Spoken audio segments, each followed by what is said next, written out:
Don't call Abigail. Don't call her. Tequila sunset. I do, but as you can see, my fuel tank is running quite low. If you catch my drift, then I can't keep on telling. Good to see you, friend. Do I have deals set up for you, buddy boy?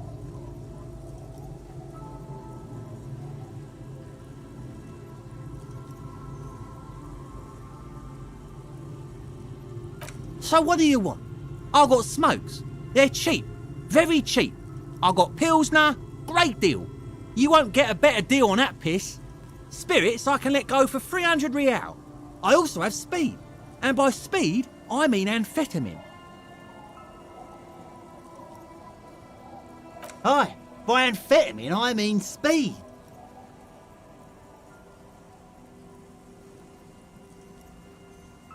Sure did, buddy boy. That's why I said amphetamine. I mean speed. I mean amphetamine. I got both. Aye, it's what I... Good, my man. Now what can I offer you? Oh, the system's been good to old Rosemary here, and I'm milking her like a bitch goat in the backyard. You see, friend, man makes his own luck, and I made mine real good. Got my hands on 3 bottles of liquor ex-squeeze, sold 2 to the fellows around here, and immediately invested the profit. Bought cigarettes, bought beer, even bought a bit of speed. And look at me now, I got everyone on my hook. The hook? Where is it? I can't see it.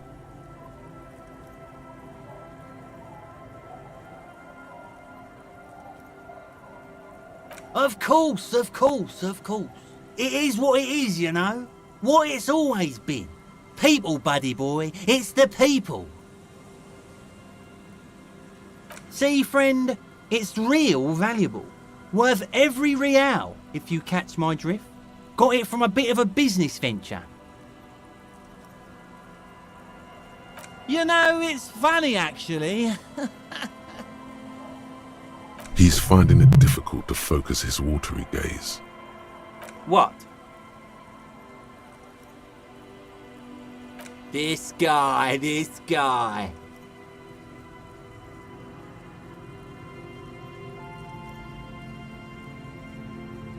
Oh, this is medicinal spirits. The good stuff. Got it from the doctor's office. I got one of those scientific ampoules a few months ago. Torpedo, they call it. It's supposed to keep a man from taking a drink. Didn't stop me for shit, that's for sure. 5 lemons with half a pack of butter and you're good to go.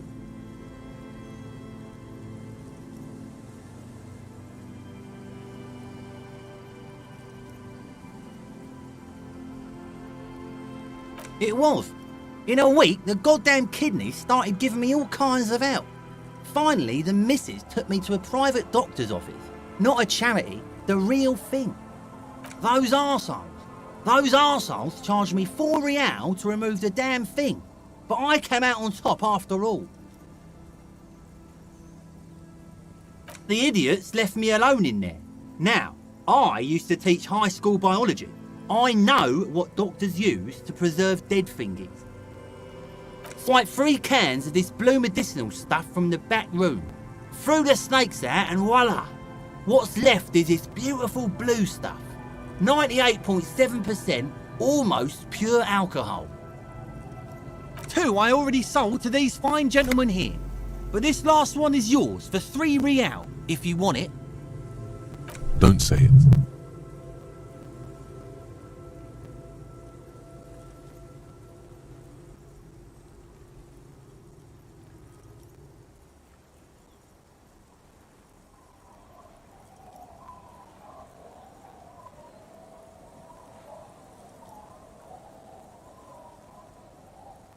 $3 real and it's yours, friend. Well done. You got it. That's a much more reasonable price right there. Makes sense now.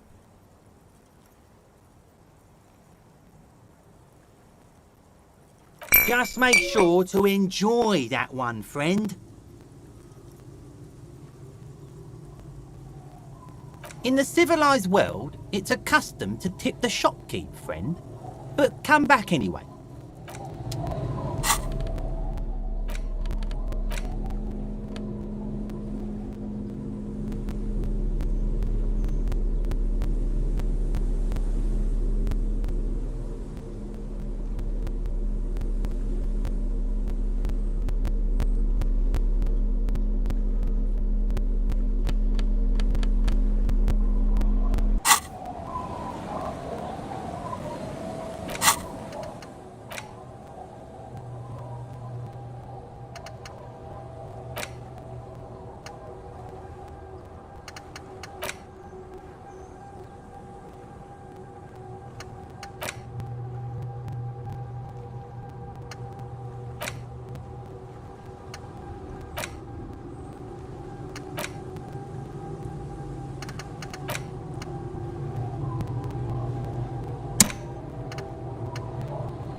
The scruffy-haired little boy kicks a stone.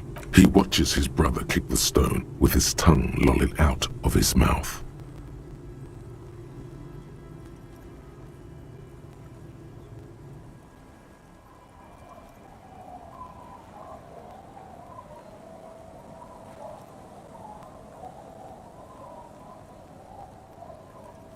The kids don't reply, absorbed in their little game.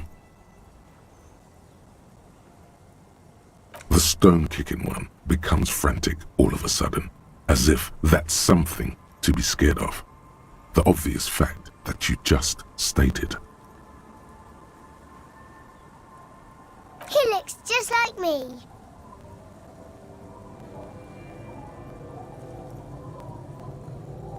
The boy doesn't answer. His brother throws another rock. Both of their hair is covered in some kind of dirt.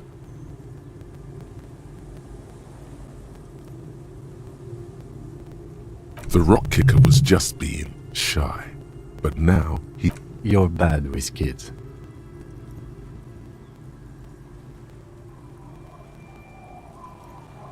Don't worry, everyone is. How about we do some police work now?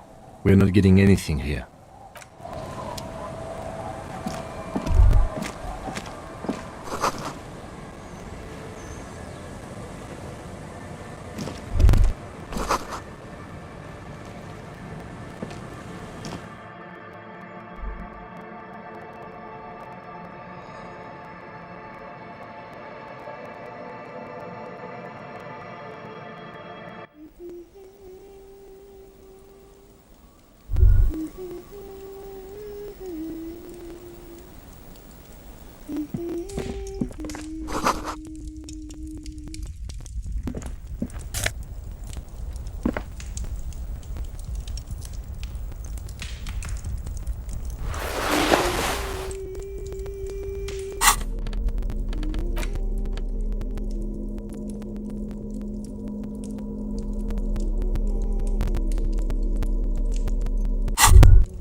mister. She clutches a small stuffed animal. Occasionally, she twirls it around.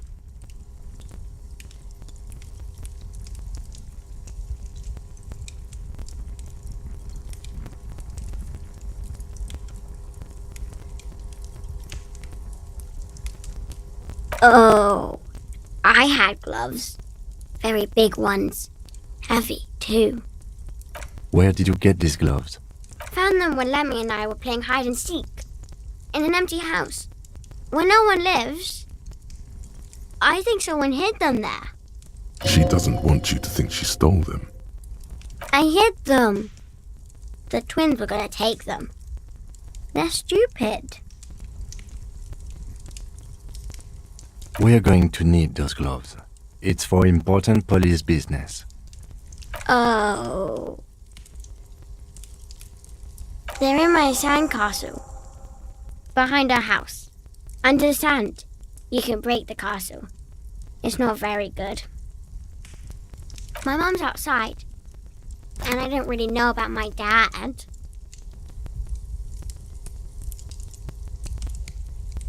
Yes. They don't want to play with me. They're older and play outside. They look the same. Sometimes I can't tell them apart. They look identical.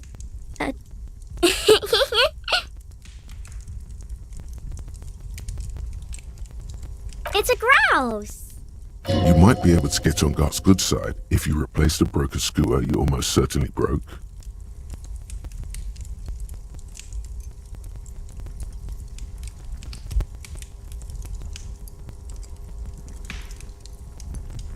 I don't know. Sure. I mean, you already took it. I don't like it anyway. It looks angry. It's Lammy. He's my friend. Sort of. Lambie is a stuffed lamb that, admittedly, has seen better days. One of the eye buttons is missing, and the fur is tattered in several parts. Yes. Very soft. Isn't he soft?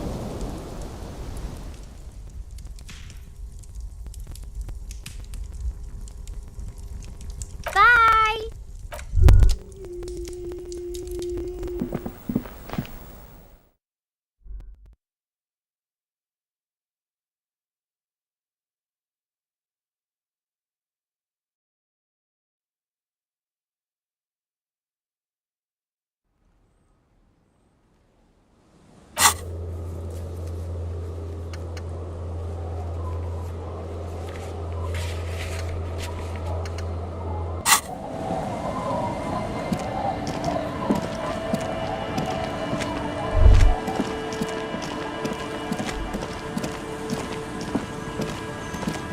Weather has not been kind to Lily's little sandcastle. The once mighty towers are quickly eroding away.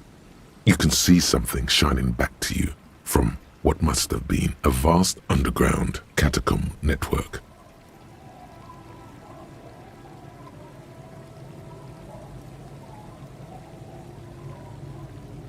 The little castle? The reigning lord must have come upon some really tough times to let it sleep in such decrepitude. The walls and floors give way to the giant's greed, collapse and present you with a pair of ceramic gauntlets. Congratulations. That's the gauntlets down then. We're doing good on the armor collection front.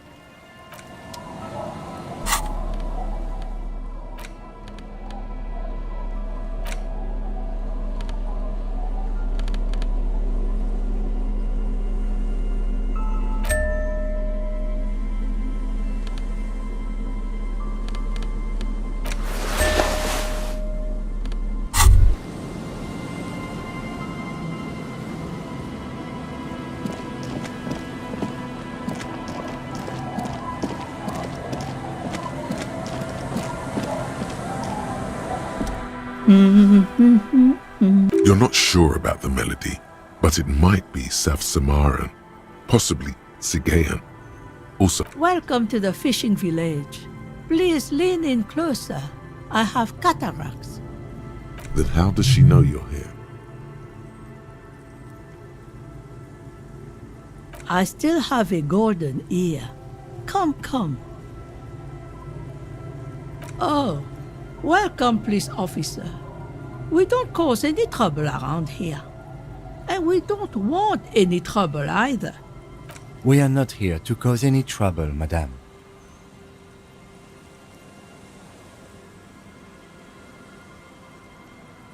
Oh, of course. Last time we saw you around here was 12 years ago. You also came to take care of trouble then. Wish you did. But still, in Martinez, you're considered an ill omen. No, not you personally. I meant the RCM. Some of the men got into a fight. One of them killed another, locked himself in that woodshed over there. He was brooding, needed some help opening the door. You got it open for him and took him to think about what he'd done in a more secluded place, somewhere more quiet. She says it as if he was on some kind of spiritual retreat.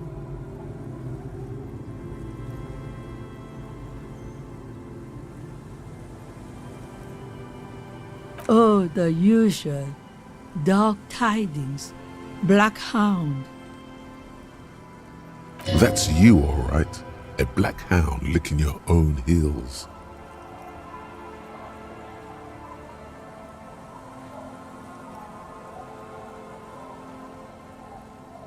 Maybe they are afraid. Because you're an ill omen. But you're still welcome here.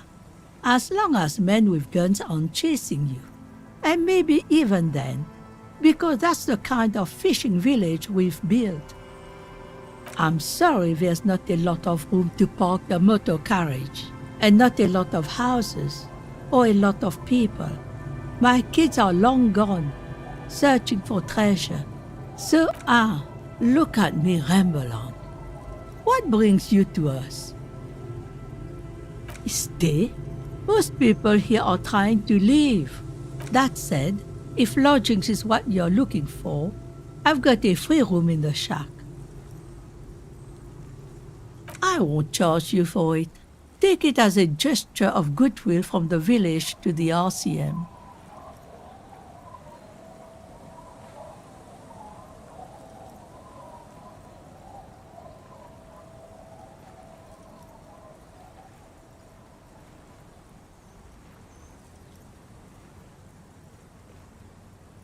No one is using it, and God knows it's not much anyway.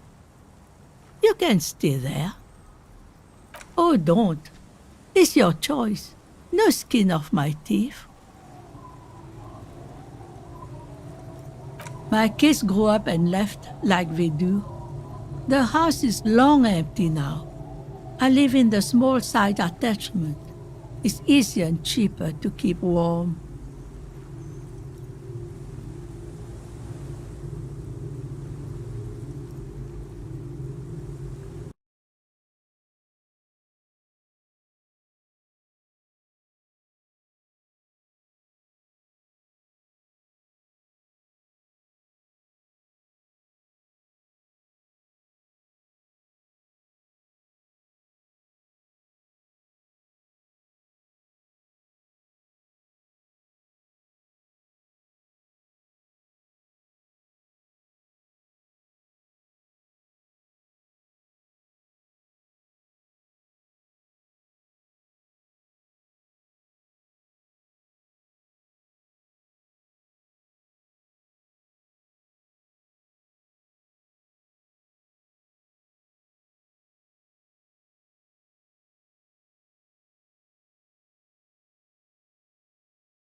Aye. The room is pretty bare bones, but it's got a bed and roof over it. That's more than some folks have around here.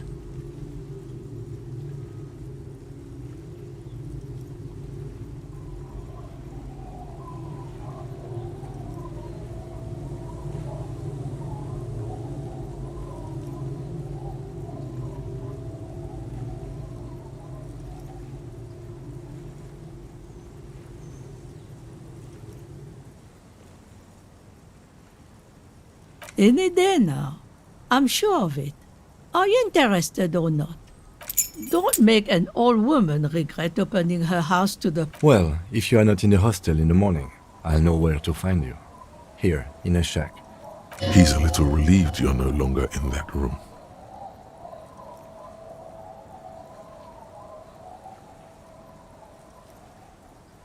Just us. It's barely a village anymore.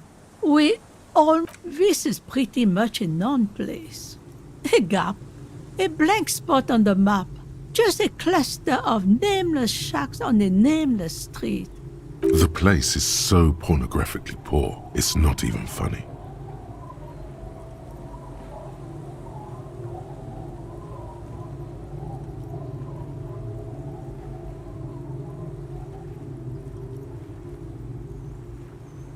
Here, for you?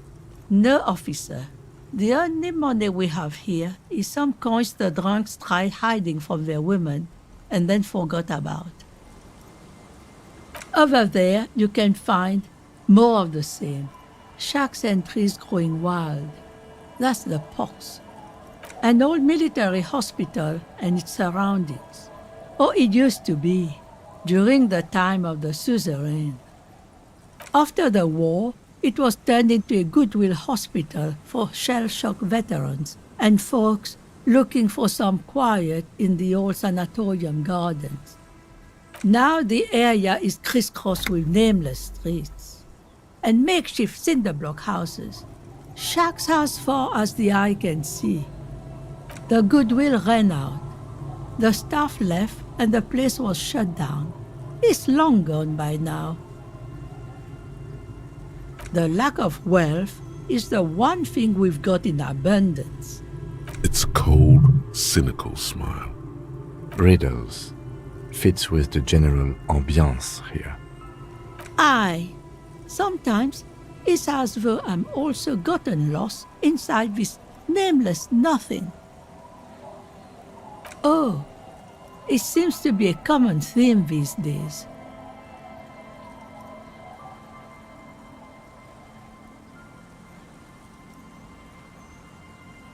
Isn't that what people always think when they are lost? Something I can do for you to find your way, officer? Well, there's Lillian and her kids.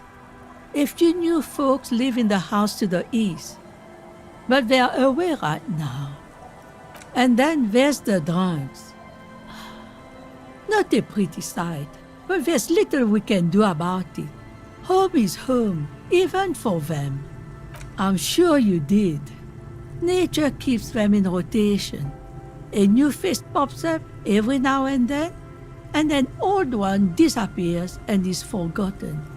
This is who we are. She nods, rinsing another piece of cloth.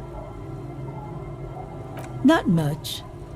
There's the abandoned church, the DeLorean Church of Humanity. It's been there since before my time, even. Some things just don't fly, officer. Look around. Who'd go to church here? They built it 300 years ago. Must have been nicer then. So, they don't hold services there anymore? The Ecclesiastes? No, we've tried, but things just keep happening. Crime, accidents, other things. The place never stays open. It's a pity. It used to be such a nice church. She's not telling you all she knows. Keep her talking.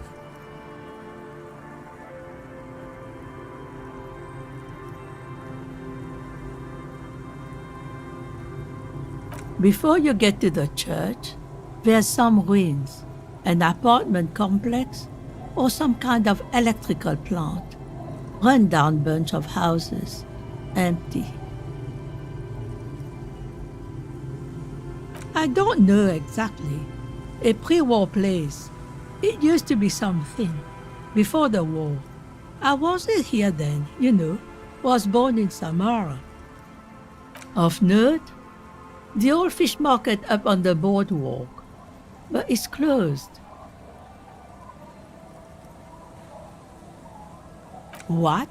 You're one of those real estate people with big plans? If you want a development opportunity, you can check out the abandoned building over at Land's End.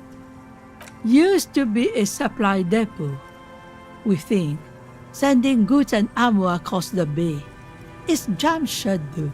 We tried to get in, see if there was anything to sell or scavenge, but it's impossible. And now you know everything there is to know about this coast. Not much. Some things... So... No. She's not telling you all she knows. Well, there's that music. Music from across the sea. Huh.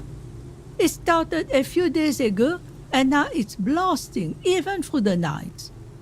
And now, suspicious-looking people are sneaking around the church. I don't like that. Interesting. You could look into this ruckus if you have the time. She nods, rinsing another piece of cloth. Me? No one. Just an old washerwoman. Mother called me Isabel, if that's what you're asking. And my married name is Sadie. Now it's your turn, Mr...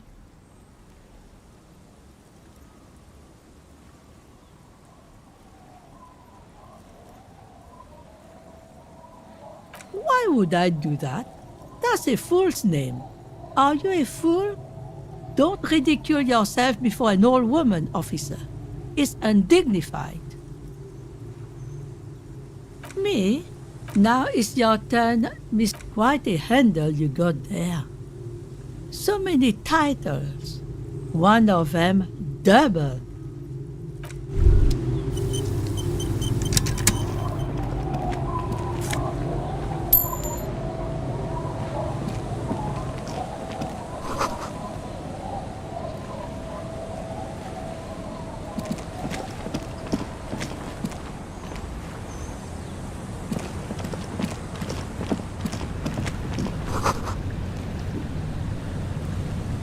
As you fold your fingers into a fist, you realize you could knock anyone out with one punch. The white ceramic gloves wrap around your digits comfortably. Your movements cause tiny little clicks, like dice rolling somewhere far away, as the plates reorient to your motions.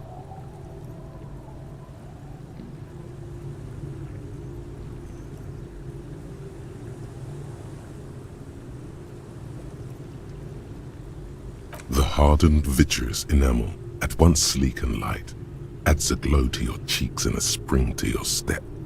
Just imagine what a full suit of this stuff could do for you. You really do feel more confident. Invulnerability does that. Even partial invulnerability.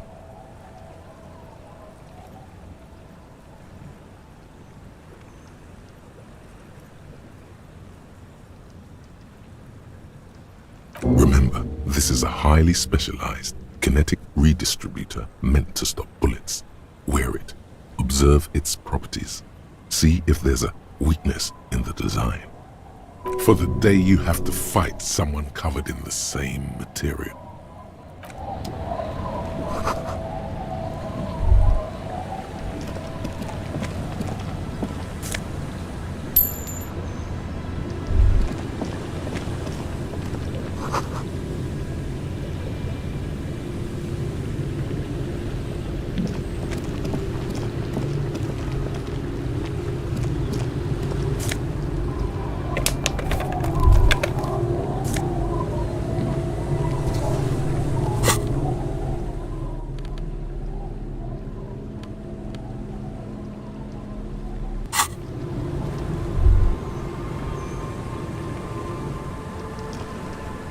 Hi, officer.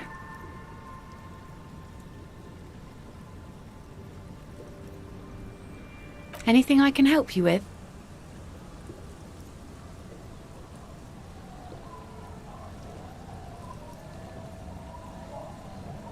A fishing village on the seashore.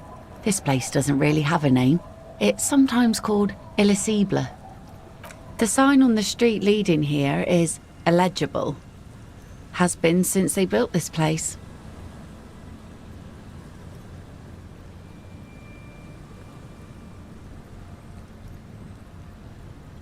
You've graduated to Lawbringer now? Men with authority have their quirks. Comes with never being second-guessed about anything. So what brings you here, Lawbringer?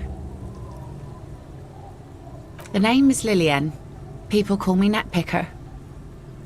I think I have time for questions, and that was actually the second one.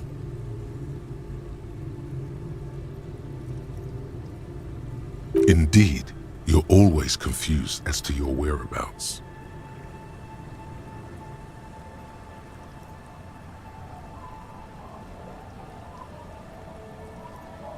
Ask her about the cool sword. Helps to break the ice.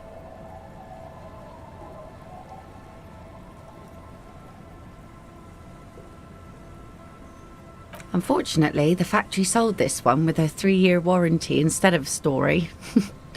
It's to intimidate folks, mostly. Not really. I know some basic moves, and I know it sure as hell beats a knife when you're in a tough spot. But not when you're in a tight spot.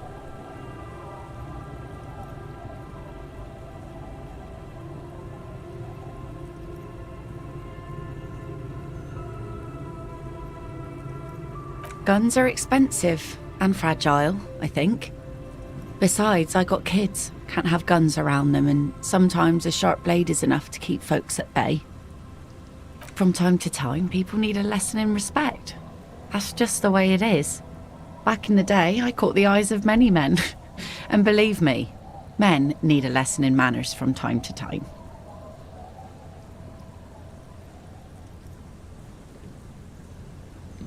What makes you think we haven't? The truth is that almost everyone in this life is scared and tired and stupid and too dull for that. That goes for men too. But they put on an act for us. Pretend like everything's good and living in shit doesn't bother them. Like anyone falls for that.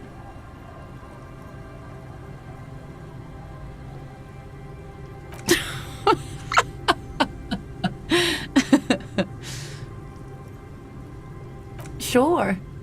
It looks as if you could face down any horror in the world with that same unchanging grin. It's like a shield. The traces of her laughter are still there, in her eyes, fading fast. No, I'm afraid not. Tempting to confiscate the blade I used to keep these animals in check. You would put me in an early grave. Some went to patch their wounds, their lesson learned. Others were more thick-headed. And one of them, I ended up marrying. Guess I enjoyed the way he bled. If it is, then why the melancholy? Gone.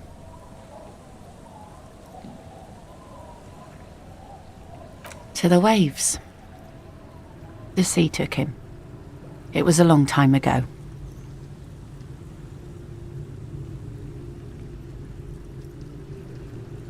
Who knows? Maybe he fell over. He didn't respect the sea. Went out there drunk like a skunk, and sure enough, one day the boat was found floating empty. The bloated corpse turned up 2 weeks later. Now, before you tell me how sorry you are for my loss, know that it was 4 years ago, and I've moved on. There's only so much mourning you can do for a drunk with sinewy muscles. She really liked those muscles, though. It's in the way she pronounces sinewy.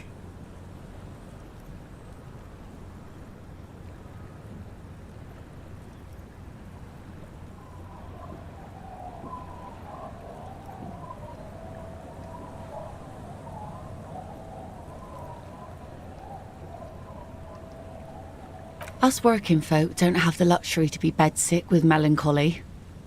I buried him, mourned for him. Life didn't really change that much for me and the kids. This is neither a touchy nor a very interesting topic for her. She looks like she's ready to go on a date with another, better, drunk. Ask her. Both of you could need some action.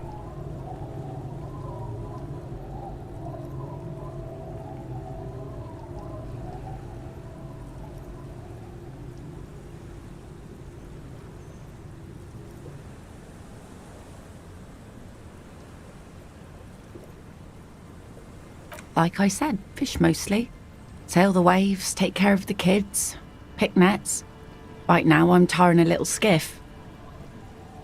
I sell the fish to people in the Delta to serve at their fancy restaurants. Authentic insular Indian cuisine. Sometimes I also walk to the beach to see what the sea has given up. The sea is full of surprises. Wood, pieces of glass. Every once in a while we see dead bodies. Human, animal, fish, other odd sea creatures. A mine washed ashore once. Bottles, drugs also. Lost cargo in general. Most of the time it's just wood and glass. All right. Major choice moment. You only get to ask one thing. It would be weird to say them all. Choose wisely.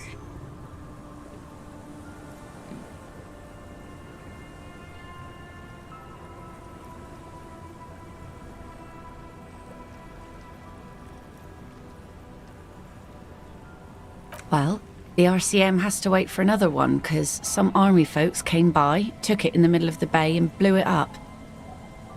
The blast was surprisingly timid for such a huge spiky thing. Spiky must have been a naval contact mine.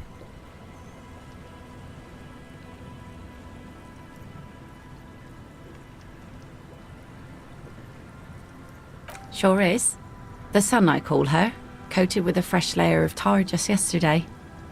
It'll take some time for it to dry, assuming the sunny days continue. Let's see. Who are you looking for? I don't think I know what these are. Care to elaborate?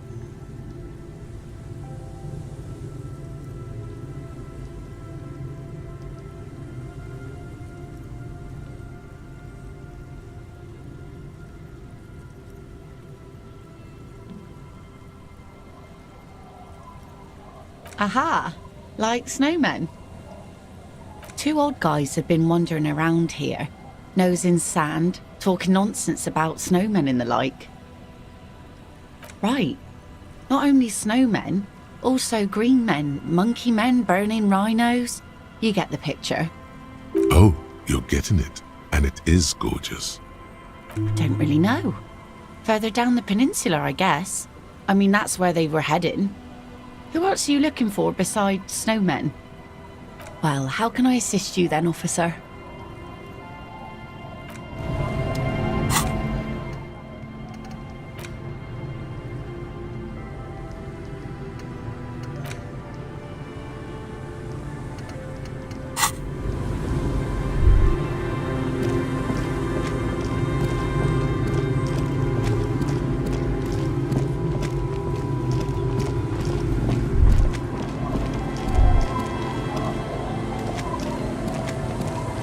The door has seen better days. I'll wait outside to give you some time and privacy to check out your new living arrangements. But just so you know, after we are done with the day, I'll still be staying in the whirling in rags for the night. We'll meet in front of the shack in the morning. The key turns with a satisfying click. You can enter the shack now.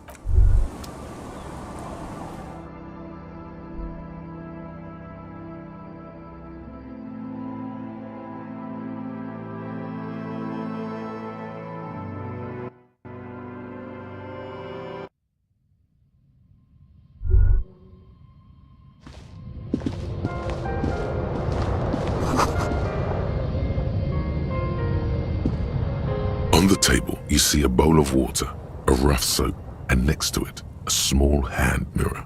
A straight razor soaks inside the wash basin.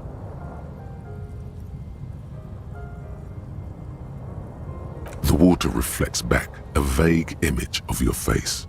Nose bulbous and red, hair unkempt, wrinkles lining the eyes and forehead. The stash is gigantic. A fresh start looms ahead. Clean yourself up and be born anew.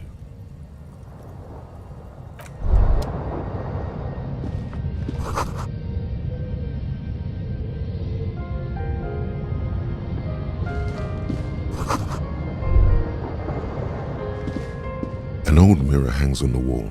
You see the reflection of your face in it, adorned with the expression.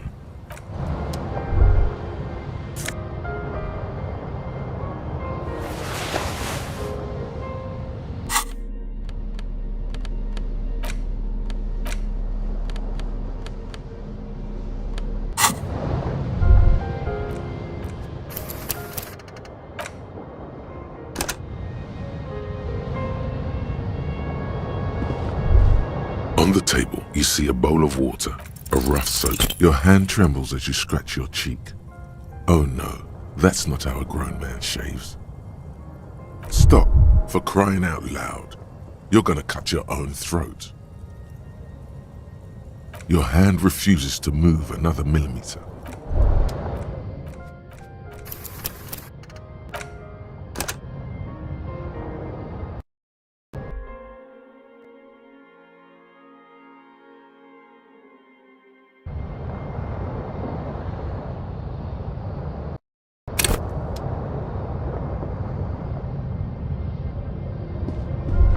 On the table, you see a bowl of water, a rough soap, and next to it, like an artist with a brush or a master swordsman, you use the small mirror and the straight razor with some soap to remove all that unkempt hair from below the nose line.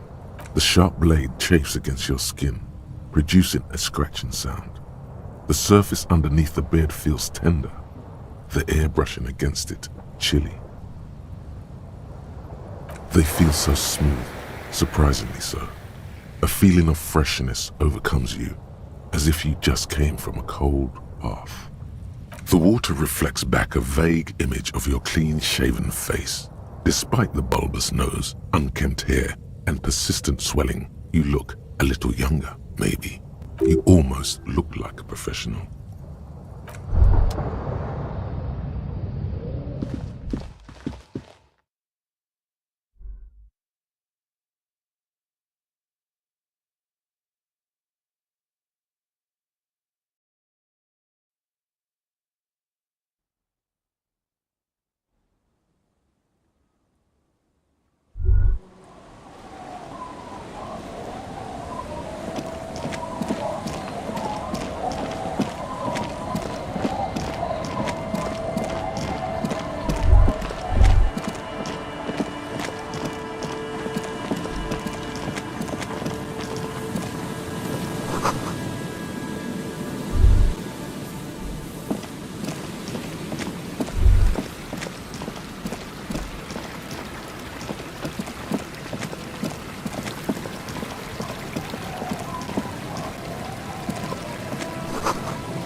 shaggy-looking girl in her late teens or early 20s kneels on the ice with an electronic contraption in her hand. Hearing you approach, she looks up.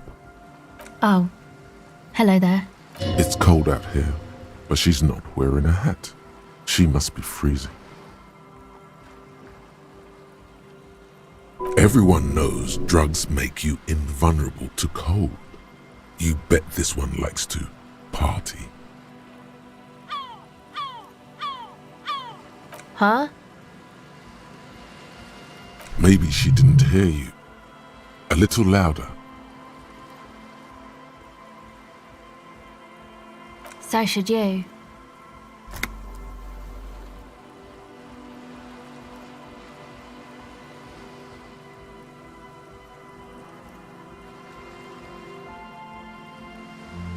Oh, I didn't notice that.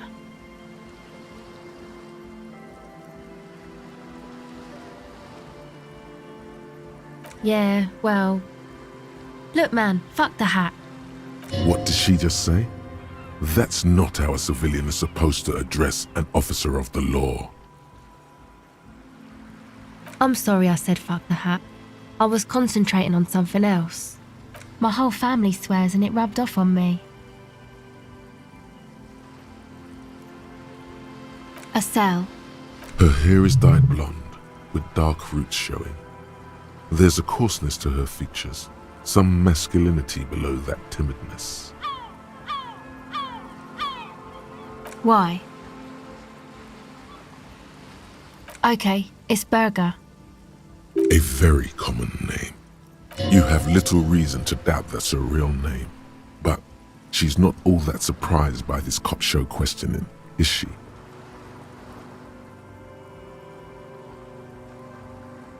This is a portable recording device. It's for field recording. Low quality, but still. Actually, just one wire. I picked on it till the braiding came loose. The wire leads to a contact microphone. A contact mic records sounds from inside things, like this ice. Your mangled brain would like you to know there is a boxer called Contact Mike.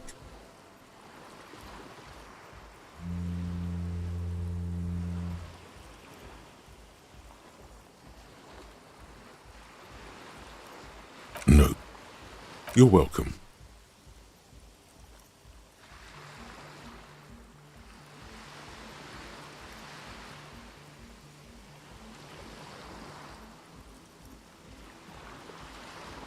The mic? I don't exactly know. Somehow it doesn't pick up vibrations from the air. The book said it only picks up structure-borne sound, if you like technobabble.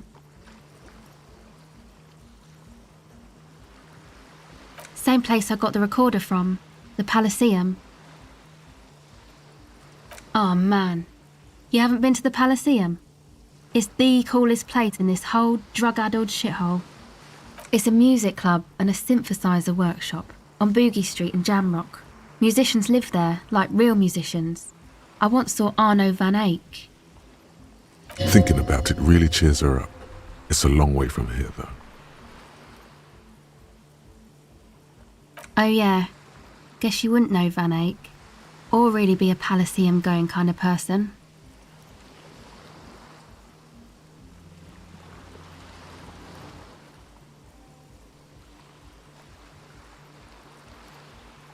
Yes? Yeah, I record stuff with it. No. This is a contact microphone. It's for recording inside solid objects. Contact mic just beats people up.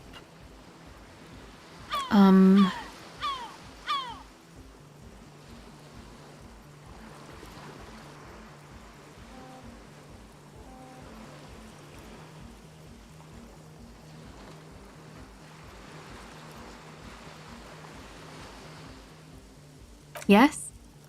Okay. Recording, I guess.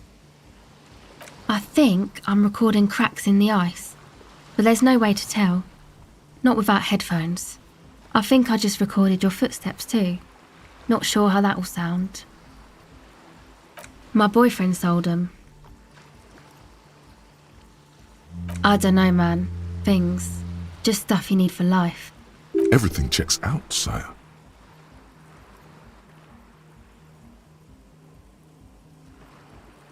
The musicians in the Palaceum used them for making music. They looped the stuff, cutting the tapes together. They make music out of cracks in the ice and keys jangling. Crazy sounds like that. It's hard to explain. Anyway, I thought I'd make some too. It's supposed to be, like, a music place anyway. I don't really know what I'm doing. They use synthesizers too. I don't have a synthesizer.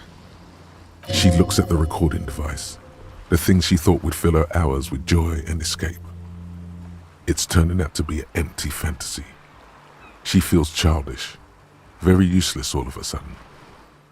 Take this, you're cold.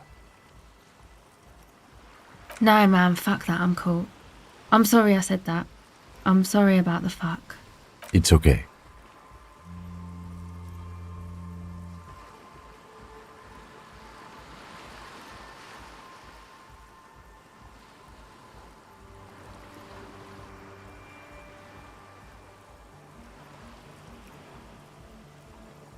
Yeah, maybe you were right about the hat.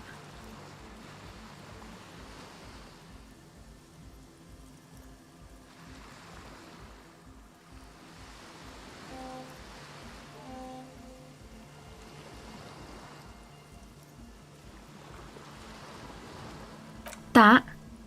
The boys think it could be a place, like the Palaceum or something. Stupid. It's really not gonna be a Palaceum. And who are these boys? Yeah, Andre and the guys, they're inside, in the tent. And why is that? They got too much stuff crammed in there, no room. Music stuff mostly. Like this tape recorder, but bigger. And there's piles of it.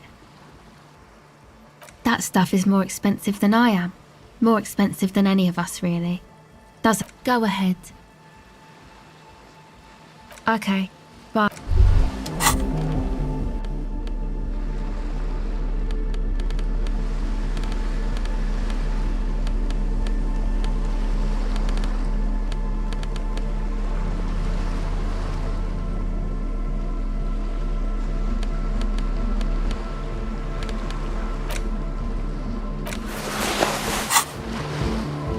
Hello again. Recording, I guess. I think What happened to the old headphones? my boyfriend. I don't know, man. Everything checks out. The musicians. Anyway, I don't really know. She looks at... Take this. No, man. It's okay. Thanks.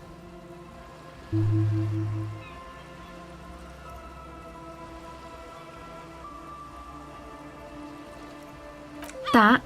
And who are these boys? Yeah, And why is that? they got too much music stuff. That stuff is more expensive than I am. Go ahead.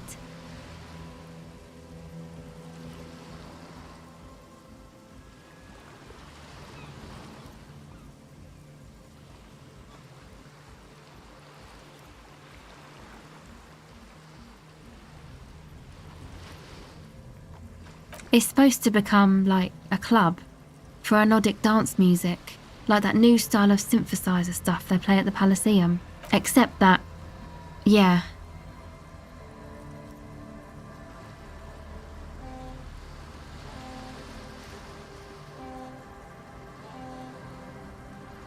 You know, anodic, cathodic, music that's made with electronic instruments. Synthesizers and tape consoles, microcomputers too. Anything that uses electricity, but isn't guitars. Also, You see clear, beautiful, violent flashes of light. Light cutting through a smoke-filled darkness. That is what the future will look like. If it ever comes. I know, it's not my idea. Andre and the boys found the place. It was supposed to be deserted, but now they can't even take it. Hey, you two are cops. Okay, well, Maybe you could talk to Andre and the guys, because there are some strange things going on in that church. If you're police, you should look into it, right?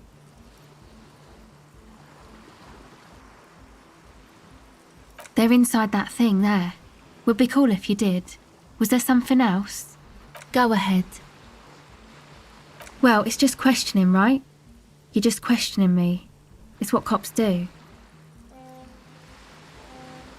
Once or twice, yeah. I'm sorry I haven't had the Revachol experience they get east of the river.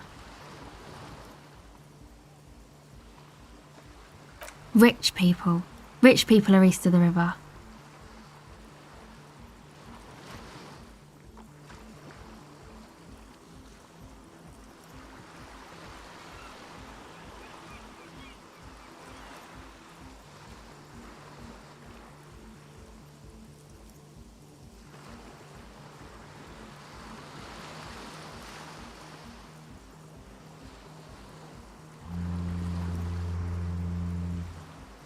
Yeah.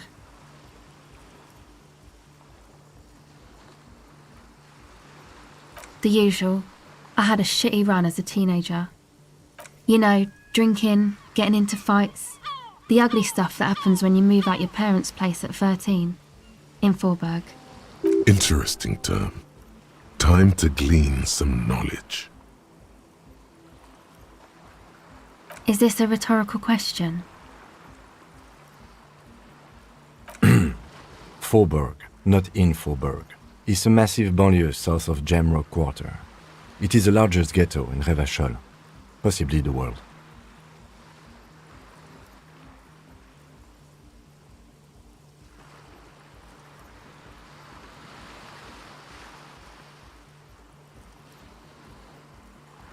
We are Jamrock, sort of.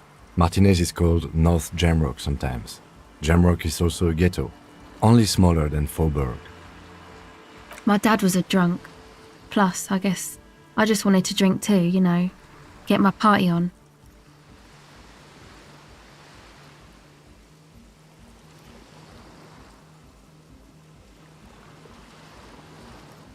She nods very cautiously.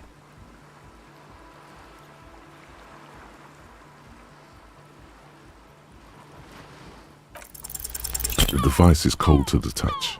An angular Omicron logo adorns the yellow plastic cover. Underneath you see a reel of tape rolling. You put the device back on the ice.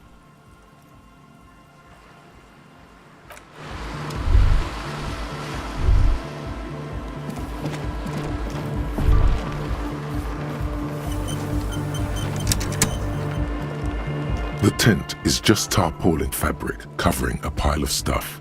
The flap is open. Inside, 3 young men are listening to some new form of music. It's like nothing you've ever heard. One of them looks at you. Come on, get in and close the flap behind you. The warm stuff's getting out. It's safe to assume this is their leader, or at least he thinks he is. Sorry, we barely have room for one. You go ahead. I'm too old for this. I'm actually not, he thinks. I just dislike delinquents. I'm sure you will feel right at home. I'll keep watch.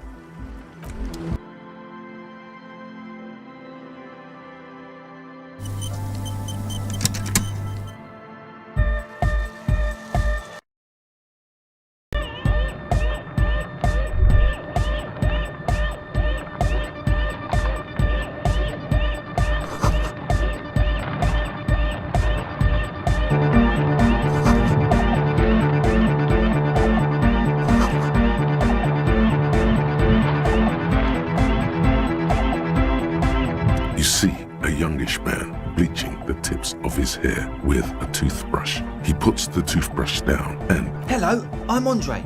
It's a pleasure to meet you.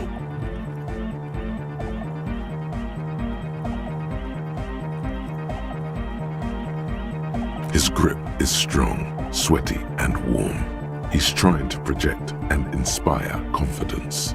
This is my posse, Noid. The young man with earrings looks at you suspiciously. And Egghead. Egg!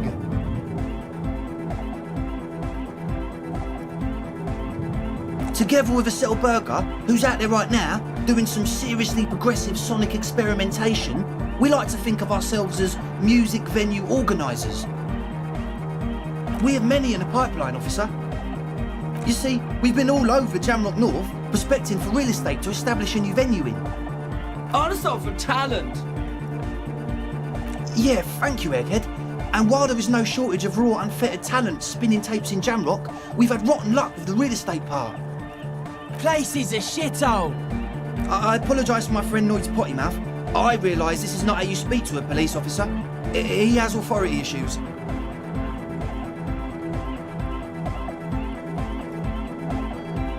Ah, so you've met her? Good. Yeah, it's a matter of occupied ecclesiastical property. I bet you've noticed the derelict hive of narcomania on the coast. I'm talking about the church, and I'm not exaggerating. Even a place of spiritual refuge can become a magnet for all sorts of dopeheads and burnouts if left unattended. Dopeheads! Burnouts! Well, I'm sad to say, that's exactly what happened. Sad because we were just about to put Martinez on the map with one of the maddest dance clubs in Jamrock. Nah, strike that, in Reversholt. Strike that! The word! And sadder yet, because the dopeheads and burnouts hold up in there are the worst kind. He leans back a little, watching you with a steady, serious gaze, letting you imagine just how bad those dopeheads and burnouts really are. Good. This calls for an opinion. You're an expert in those.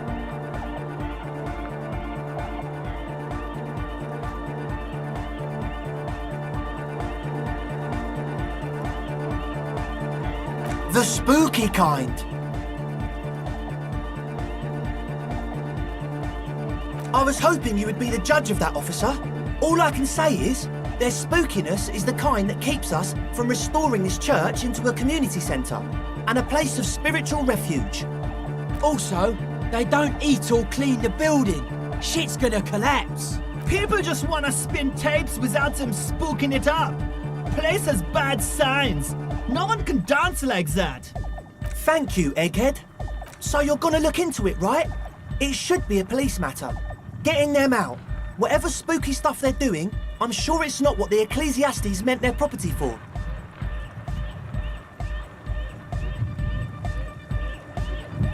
All right, man.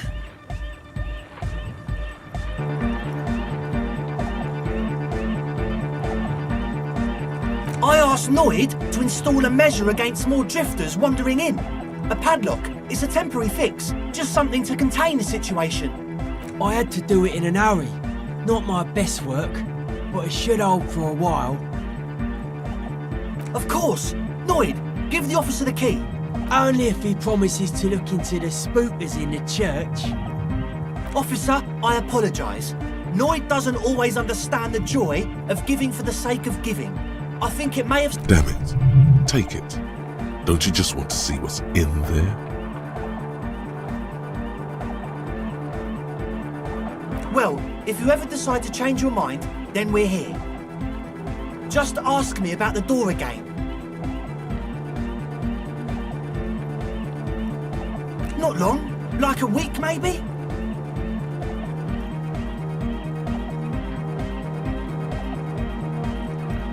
I'm super sure they're alive. I mean, come on. I'm at least 90%, maybe 85% sure they're still alive. Okay, I'm sorry. I'm sorry too. I guess it wasn't very hardcore of us to just lock them in like that.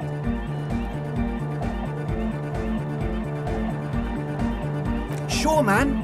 Tell us what you want to know. Let's do it. Sure, man. Tell us what you want. Truth is, I don't really know. None of us do. I don't even know how many there are. All we've seen are glimpses.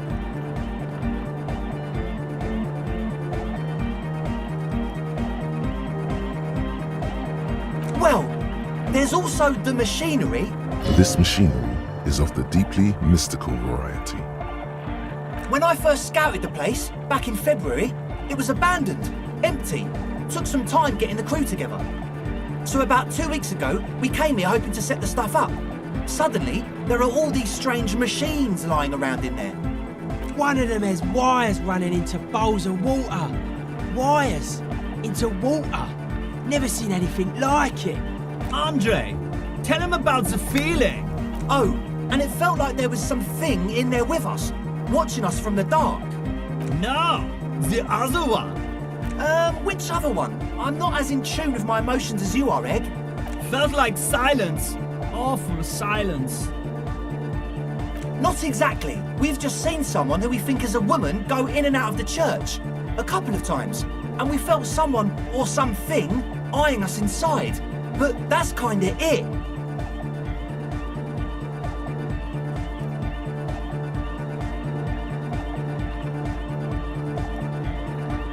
Like you aren't alone, you know?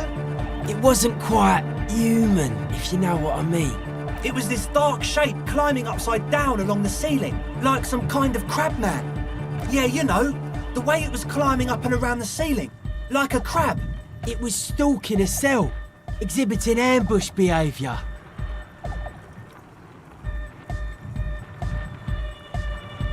Yeah, totally. I mean, I didn't personally see it.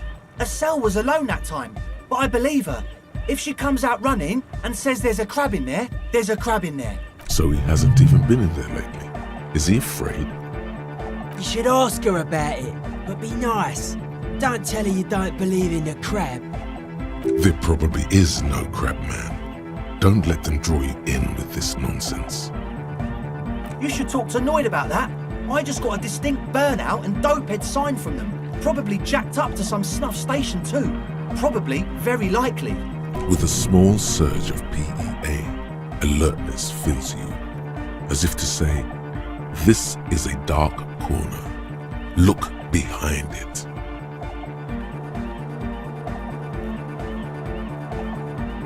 It means like one of those rich boy private radio stations, where you can listen to people getting killed on, then jerk off to it. Sick shit. Must be. Even Kuno knew that.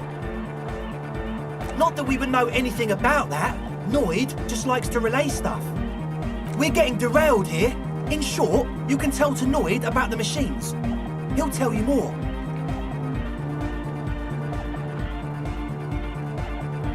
Well, honestly, I can't. But I am. Why not? Let's go with that. I'm 70% sure they're substance users. Don't let the technology fool you. Sure. What?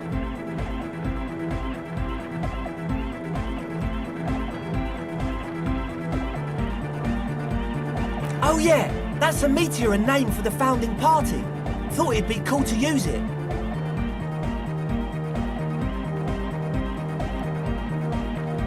You know, of Meteo, concerning Meteo.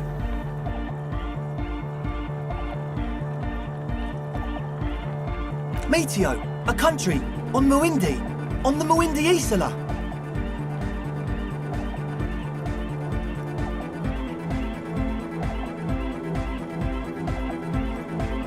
Come to think of it, I've never really looked them up, you know. I can't give you a precise definition, but they're a very powerful religious organisation. And they have roots in ancient mass society. And they're the custodians of the Pericarnassian Church. Plus, they anoint the innocents. They, like, made the innocentic system, no? You're totally wrong about that. The Pericarnassian Church is about love, and Nordic music is about love. I got love for my Pericarnassian posse. Love is the relay out of death. We dance. Love is hardcore. Unity. Unity! Make some noise for my Insulindian posse.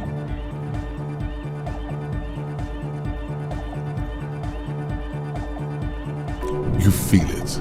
The anodes and the cathodes coursing through you. Your big toe starts tapping along to the base, as if testing the waters.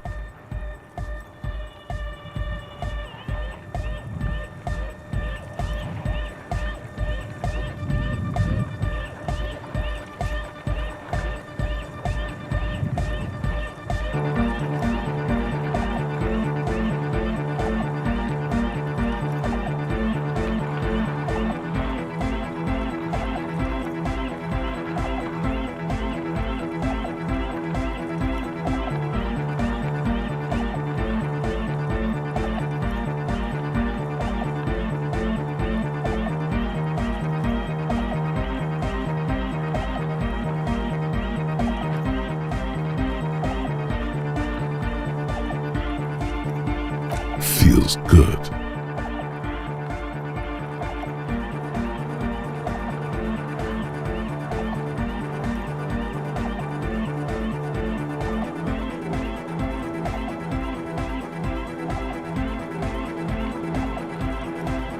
Oh yeah! He's coming around! You're getting it! Your posse's like your people, man! Like you got your cup posse! You look at— And where is your posse, detective? Nothing comes to you. The world is silent. Are we? Yeah!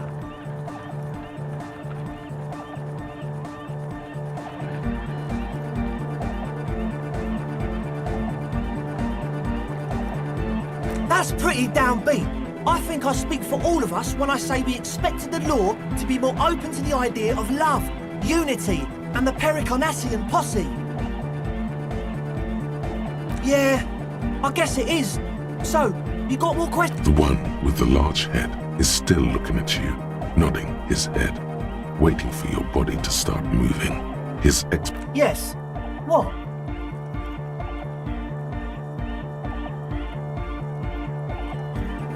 Yeah, good to have, bitch to carry. When I first scouted the place, I did some reconnaissance. I'm not sure the church even has running water. Oh. It's the one they sell at the fuel station. The what now?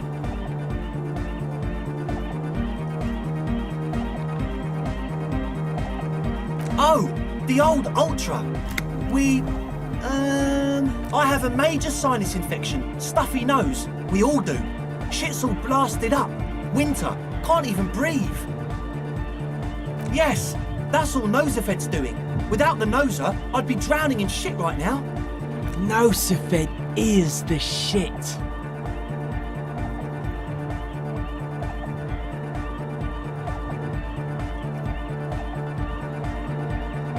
Yes. What? He nods enthusiastically, no doubt a little relieved.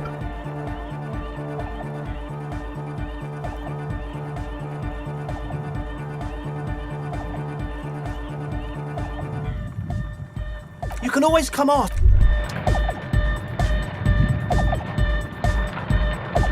So you had a talk with Andre, and now you want to discuss things with Noid. Good.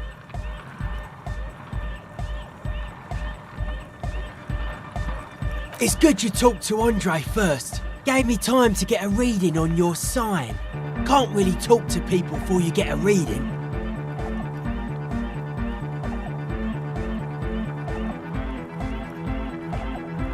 Weird stuff. Specialised. There was a data processor and some sort of long-wave machinery. Wires going into water. Gives off a spy sign. Or some fucked up Samaran science sign. You know, the kind that goes head first into the supernatural. Nothing's wrong with it. You should definitely be researched. You can still do sick shit with it though. The sickest. That's perhaps why it should be researched. Most of it doesn't exist, but there's also stuff that isn't allowed to exist, because the moralists think it's Teutonic powers, pale-related diseases, pretenders pretending to be human, folk rights, that kind of stuff. The hardcore aesthetic is esoteric. It's not meant to be discussed with the law at this moment. It's not easy to reach a harmonic resonance of signs without some adjustment.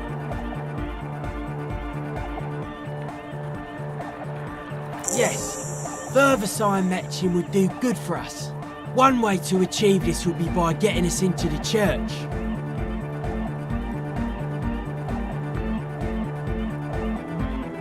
Yeah, gotta compare. See if we can align. I suck at socialising. A young man with peroxide blonde hair holds up a Harman Walshi tape player, nodding along to the music. He looks at you with a knowing smile and says, as though you're supposed to be sharing some tremendous evangelical secret. Hardcore! Hardcore!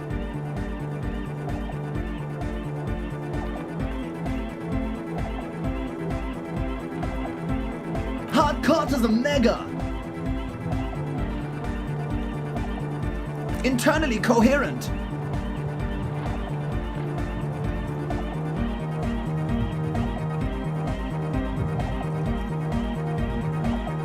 Good morning, yeah! 1, 2, 3, Yekokata, the place to be!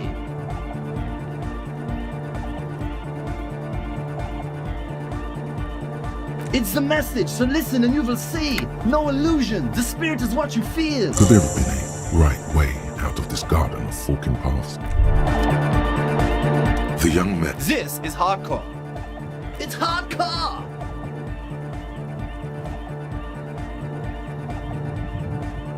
Skibbity, skibbadane. Your cop training did not prepare you for this.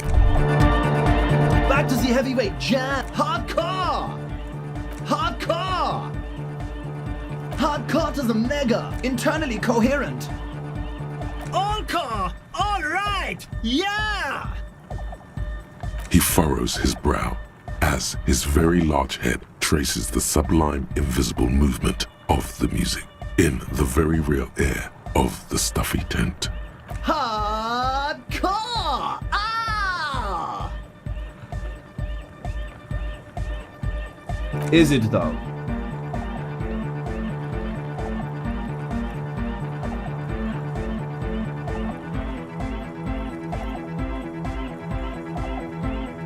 One mind, one spirit, there's no other world. Vikla, true, hardcore to them, internally, encore. He furrows. Hard. Is it though? But is it? I mean, really? Feels like you should reply with the very pinnacle of idiocy here, so that things get totally transcendent. But you haven't gotten there yet, so you don't know what to say. Under the radar, over the top. Vikla, true, hard, foot, hardcore to them, internally coherent. Encore! All right! He furrows his. Hard. Is it though? But is it? Feels like you should reply. I am the mic and force.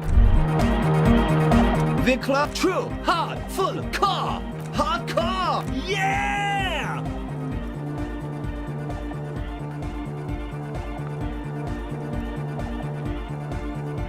Lucky Earth scheme. Vikla, true, hard, full, hardcore. Yeah! Spinning out lyrics, and the amount of lyrics I got is gay.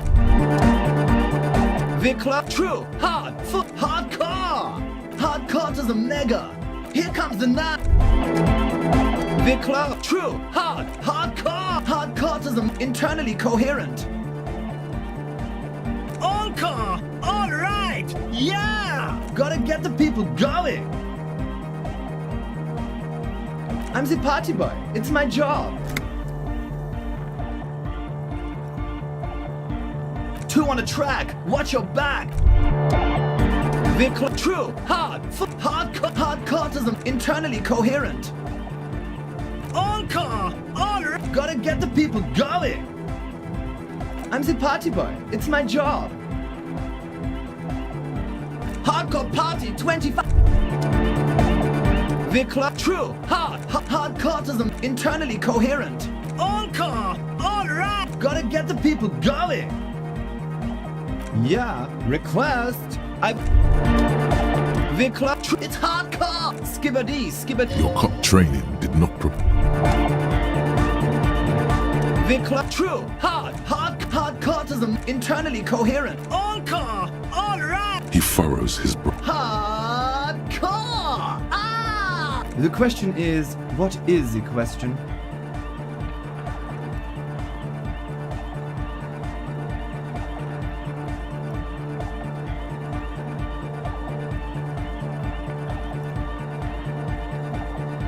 But there was a question? We're close. True. Hardcore. Internally. Encore. He furrows. Hardcore. The question is, what? But there was no question. We're close. True. Hardcore. Internally. Encore. He furrows his. Hard. Is it though? But is it? I mean, really? No, but seriously, I'm a bit worried it isn't.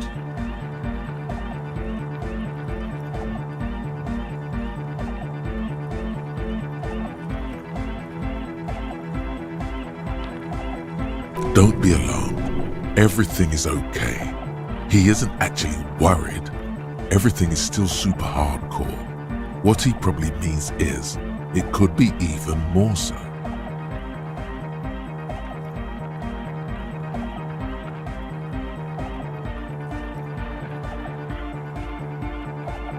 There's nothing wrong with it. I'm still in love with the hardcore.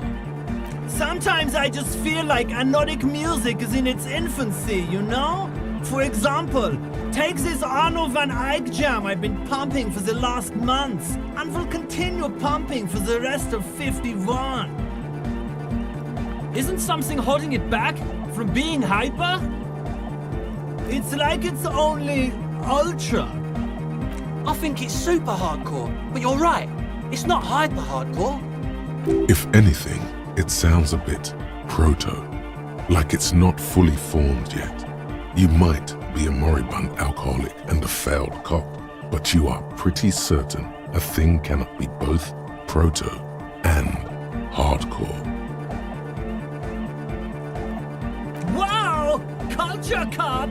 I think you might be right. But how could it become hardcore then? I know it in my heart, but cannot think it in my head. If this is not hardcore, how could anything be?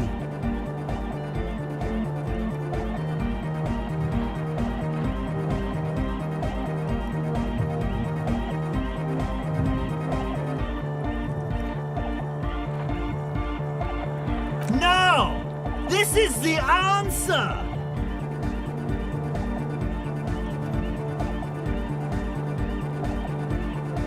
What? Guys, there's something happening. As your mind works, the beat recedes from your ears. You hear your own blood pulsing through your head, nourishing your thoughts with oxygen. The rhythm is familiar.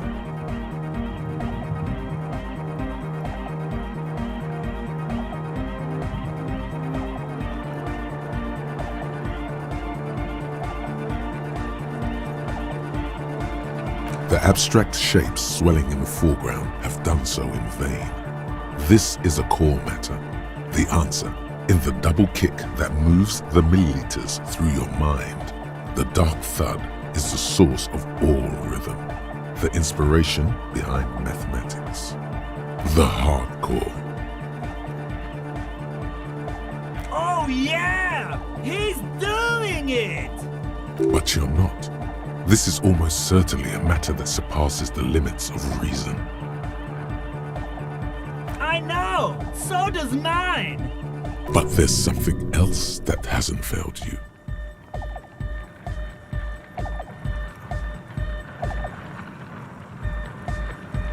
Uh-huh!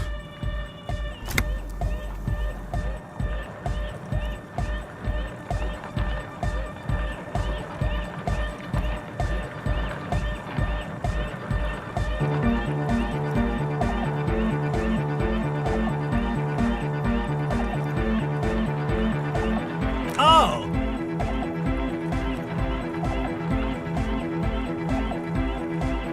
What? As your mind works, the beat recedes from your ears. You hear, Oh yeah! but you're not. This is almost the abstract shapes swell the hardcore. Oh yeah! But you're not. This is almost certainly the abstract shape, the hardcore. Oh yeah! But you're not. This is almost certain the abstract shape, the hardcore. I know! But there's something else that hasn't failed you. No! This is the answer! Uh-huh! Oh! Uh-huh!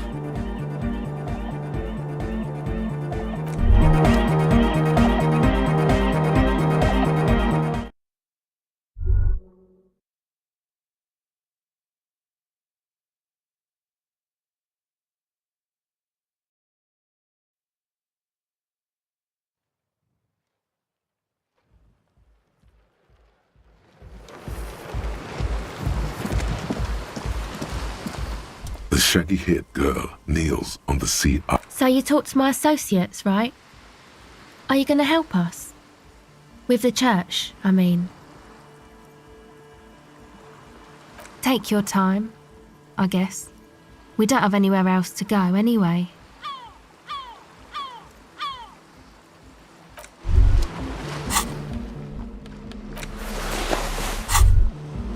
Wow, so someone's been a little boring.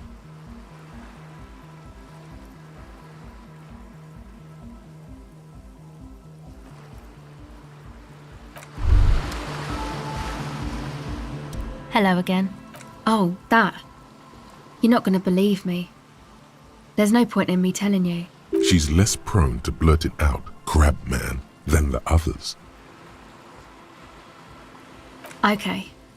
I went in and I saw a woman next to one of those machines there. Noid calls it a mainframe. She was dressed like someone who's been raised by their grandmother, you know, strange old clothes. Had this absent expression, didn't say anything, just stood still. And then, you know, right behind her, a man crawled down the wall, upside down like a crab, down the church wall. I think the woman didn't even know he was there. He was completely silent. He stopped right before he got to the floor, then just hung there like that, looking at me, right at me. I fucking turned around and walked out. End of story. Like a crab, you say? It was too dark.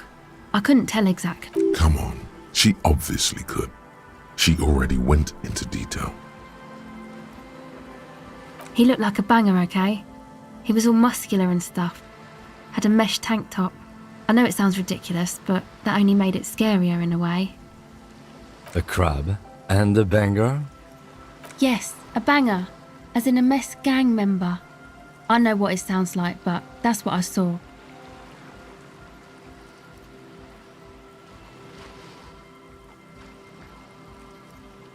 Why?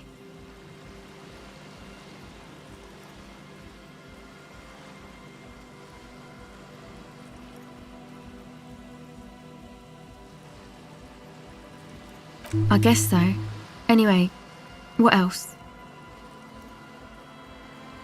My associates? I haven't got much to say about them.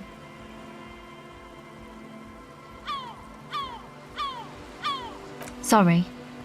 I just don't tell people about my friends and who they are and so on. I don't provide information on them. Me? I'm a silver bird. Don't know what makes you think it'll be any different later, but...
A metal payphone under a yellow plastic dome.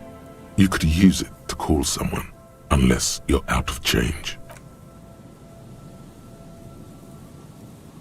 You hear the tone. The machine is inoperable.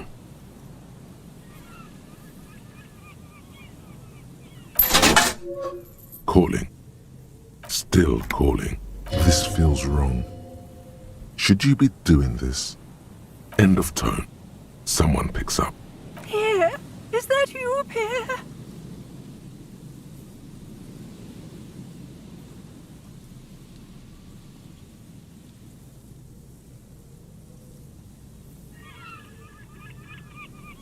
So nice of you to find the time to call me. It gets so lonely. Even the animals have died.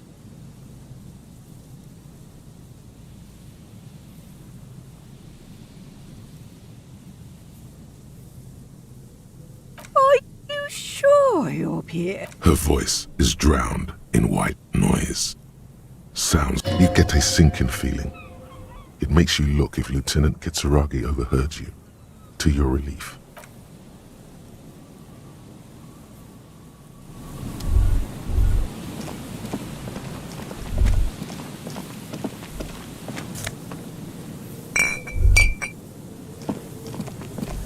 Someone has left an unidentifiable article of clothing on this railing. It smells really bad. It's streaked with dried seagull shit and tangled with pieces of seaweed. A dangling arm suggests that there might be a jacket beneath the crust of filth. It seems likely that it was left in the surf until someone laid it out on this fence to dry out. Unfortunately, that just seems to have stiffened it into a shapeless mass. Please tell me you're not taking that with you. It's a guano-encrusted jacket, and you're already carrying around enough as it is.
There's some tear, an empty cigarette package, and a crumpled kebab wrapper in the trash bin.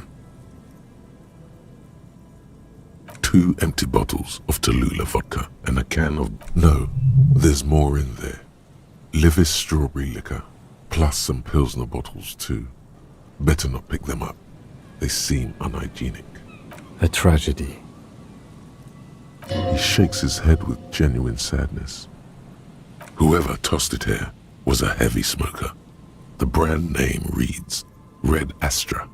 Red Astra is the black market version of Astra cigarettes, known for their high tar content. You see traces of mayonnaise and ketchup on it, as well as a tomato wedge. The wrapper reads Shish Kebab Revachol. It's no older than a day or two. No mold yet.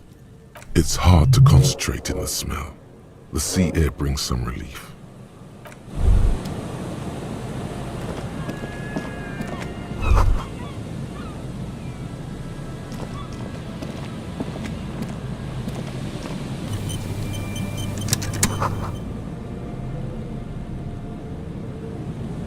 The smell, it's awful and familiar.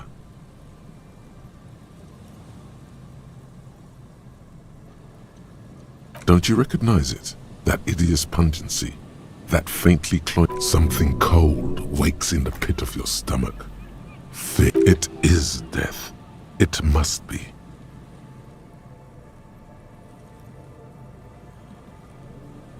The lieutenant has already... A man lies on the boardwalk, his limbs bent and neck turned at an unnatural angle. Right next to him is an empty bottle of spirits. In his cramped hand, a chewing gum wrapper. Half of his body has slipped between the cracked boardwalk, starting with the left leg. The fall has left him broken, contorted like a sad puppet. The smell is not as bad as a 2-week-old corpse, but it's definitely heading there. Hold on. Lividity is faintly pronounced. Whoever this is has been dead for 2 days. No longer. We need to investigate. Another dead body. This is your job. Steel yourself. Calm now. Carefully. Just another day. Just another dead body. Breathe. He's wearing mud-caked boots, beige trousers, and an old brown leather jacket with a bright blue lining. There are traces of kebab sauce on his chest.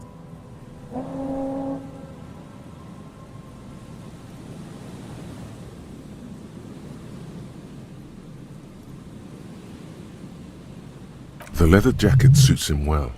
It must be custom made. You find some sunflower seeds and a rain-soaked library card folded into two. His jacket feels sodden and heavy under your hand. Good. We should take a look at that library card after this is done. The man has fallen through a crack in the boardwalk and hit his head against the metal bench. Coagulated blood covers his black hair. One of his feet is still dangling through the hole. You have to be quite inebriated to fall that bad. Well over a liter of pure ethanol. 3 bottles of wine or 1.5 of spirits. Or maybe it was just dark. His expression is dull, like the sea behind him. Drops of water shining on his mustache.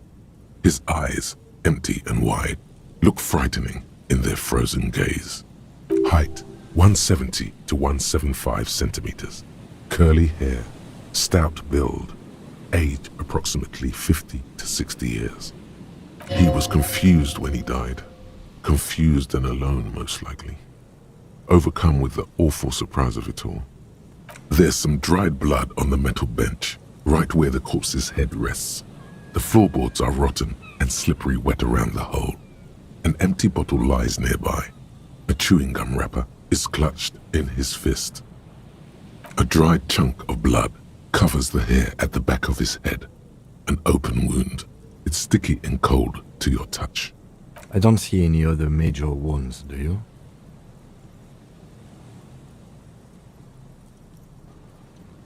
Seems like the head wound was fatal.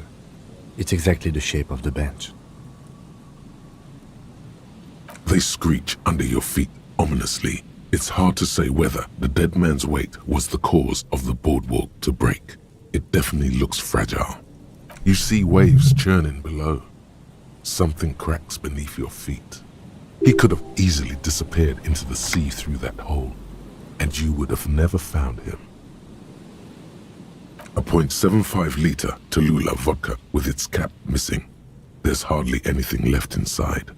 It's mid-market spirits with a slight touch of menthol. The man meant to enjoy himself, have a good time. Tear all around us. I'd prefer if you didn't collect them this time. It's not proper. True. It feels disrespectful. Rybowski spearmint chewing gum. Green leaves on the cover. The man's mouth is half agape from the terror of the fall. The blackness of death. Stench. You think you see white chewing gum too. Confirmed. Nearly the whole pack is there. Solidified on his lower rear teeth. He ate the whole pack, right? It's to cover the smell of alcohol before going home. The worst thing is, I've seen it before. Almost the same scenario, even the chewing gum. It's always the same. The entire boardwalk creaks in the wind as you take a step back. Looks like one of the locals. He'd have to know this spot to come here. You don't just walk over here. But that's just a lazy assumption. What do you think? At least this man knew how to party. Imagine the same scene without the bottle. Now that would be just sad. This is an omen, a sign from above. Don't start drinking again.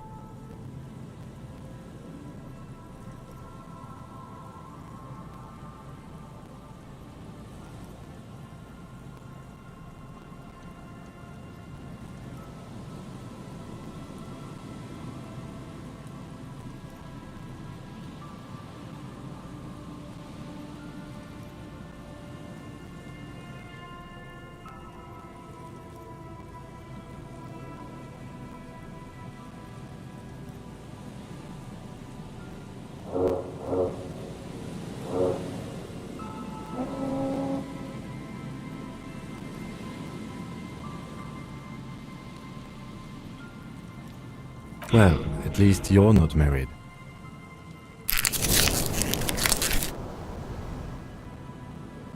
Or, what if you are? But let's try to not run ahead.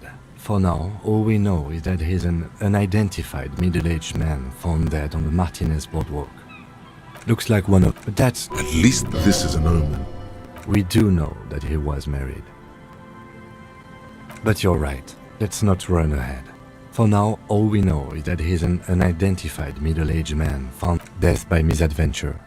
He slipped and fell through the boardwalk. A truly unfortunate accident.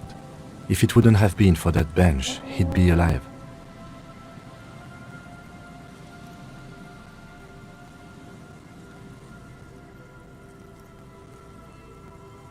What about it?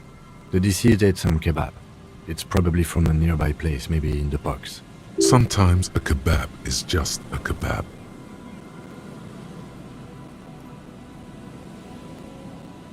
They'll seal this place off after the news reaches the coalition officials. I doubt that they have enough resources to actually repair the boardwalk. Not that sealing it off would keep anyone away. All it does is keep the city council's hands clean. No, I don't see anything that points in that direction. For now, let's treat this case as a simple, albeit sad, accident, unrelated to the murder case. Agreed. If this somehow converges later, why not? But keep it simple for now. Oh yes. Some symptoms of acute alcohol poisoning could have definitely played a role here. Severe confusion, respiratory depression, unpredictable behavior. But I think that death arrived through head trauma, not liver failure. It does seem to be a pretty straightforward misadventure, although there's still a question of identifying the body. From where I stand, I can see two options. We either take the case and follow the leads to identify the body on our own, or we report back to the station and leave this for our colleagues to handle. A field autopsy isn't necessary if the cause of death doesn't appear to be criminal, and this looks like a simple accident to me. I'd say we should just write down head trauma in the autopsy report and leave it at that. It would save us at least 2 hours of unnecessary work.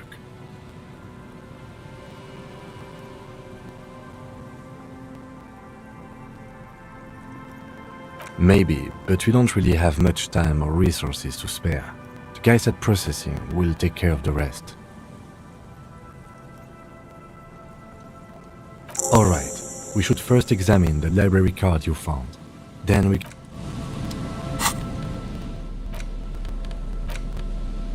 The library card is folded into two and still slightly wet to the touch. The front side reads, Central Jamrock Public Library Card, issued to Billy Mejean, expires July 53. Billy is a unisex name. Could be the deceased, or his family member.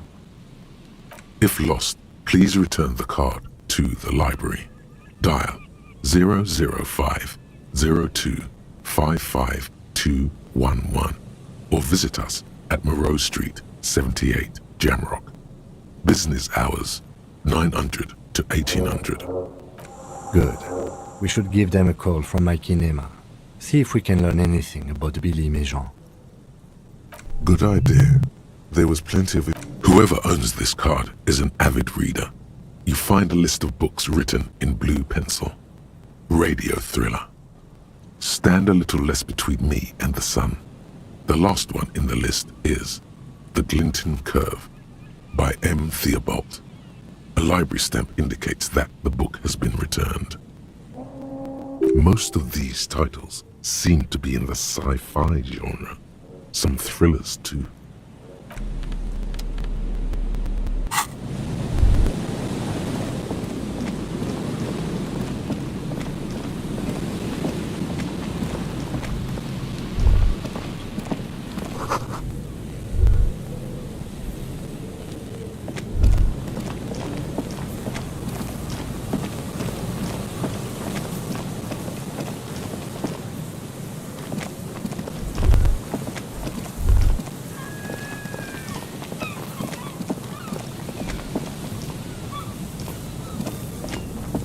You pick up the handset.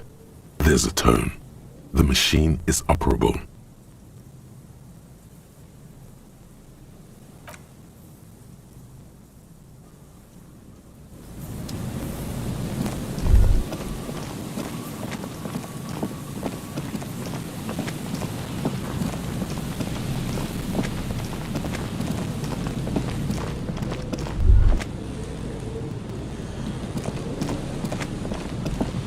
A man lies on the boardwalk, his limbs bent and neck turned at an unnatural angle. Death by misadventure.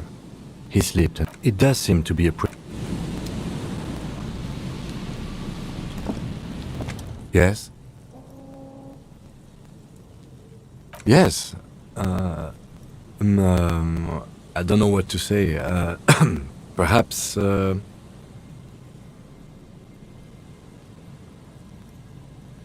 I'm not really sure about this turn of events. I think the mutton chops might have been a better idea. They sort of seem to cover up some of the... damage. Either way, good on you. You were saying? A man lies on the boardwalk, his limbs bent and neck turned at an unnatural angle. Looks like one, but that's just a lazy assumption. At least this man... This is an omen, a sign from above. Don't start drinking again. We do know, but you're right. Let's not run ahead. Death by misadventure. He slipped and fell through the boardwalk. A truly unfortunate... It does seem to be a pretty straight...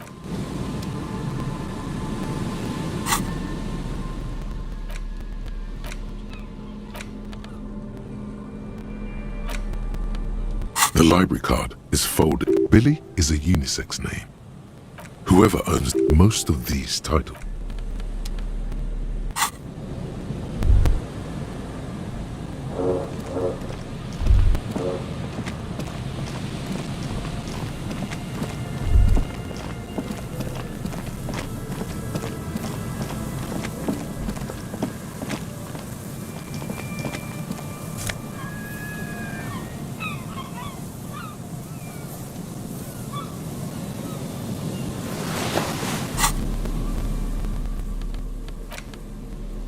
As you hold it in your hands, it makes an uncomfortable crunching sound. It's a sordid, filthy tale, not for the weak. Are you sure you can... Some secrets are better left uncovered. Don't even try. Seriously.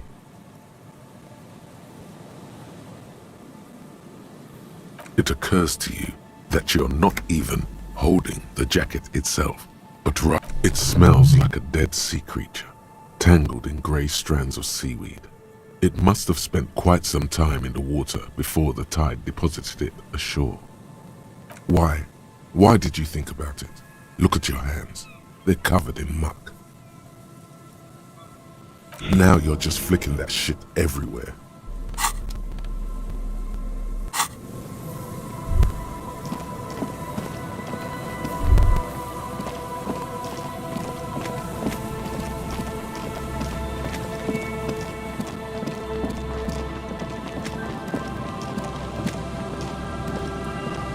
Heavy wooden doors, more than twice your height, stand shut in front of you. The carving on the door is block-like and angular, like the church itself. Two large beams shoot downwards, sinking into the wood before they reach the threshold. The surface is smooth from the wind, but moist to the touch. The padlock passes through a staple that's been hastily attached to the wood. Closer inspection reveals that one of the screws is not a screw at all, but a nail. The work has been done recently and is unprofessional, to say the least. Should you want to get through, it might be easier to just pry the whole thing off. This cheap-looking padlock is sturdily built. It shackles together a hasp and a staple screwed into the wooden door. The lock is adorned with a yellow sticker. It'll be easier to break the staple than the lock. Also, that sticker is interesting, somehow.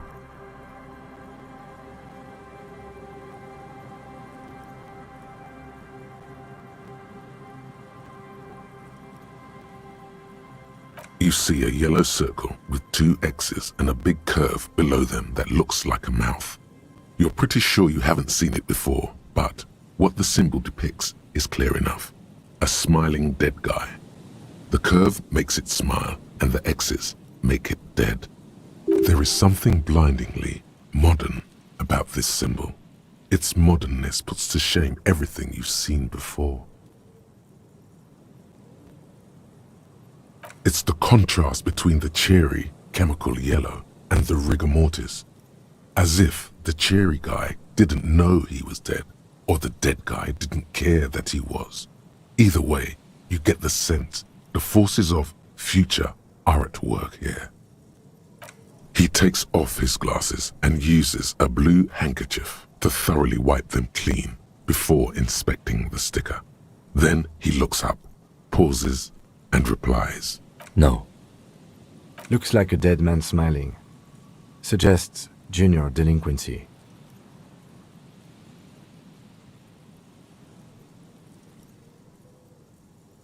For Revachol aussi, the moral intern defined junior delinquents as minors between the ages of 10 and 16 who have committed an act in violation of the law. These acts aren't called crimes as they would be for adults. Crimes committed by minors are called delinquent acts. This was part of your officer's exams. I haven't seen that sticker before, and I'm not a youth.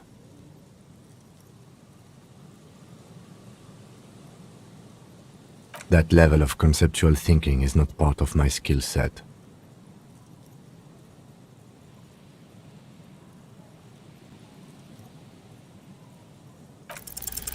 There's nothing like the sound of a sticker unpeeling.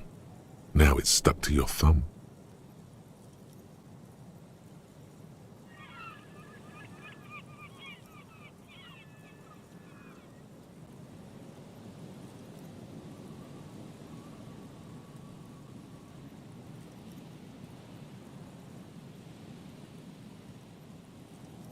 Voila! Looks very modern. You're part of the future brigade now, and so is your formerly humdrum ledger. Neon, baby.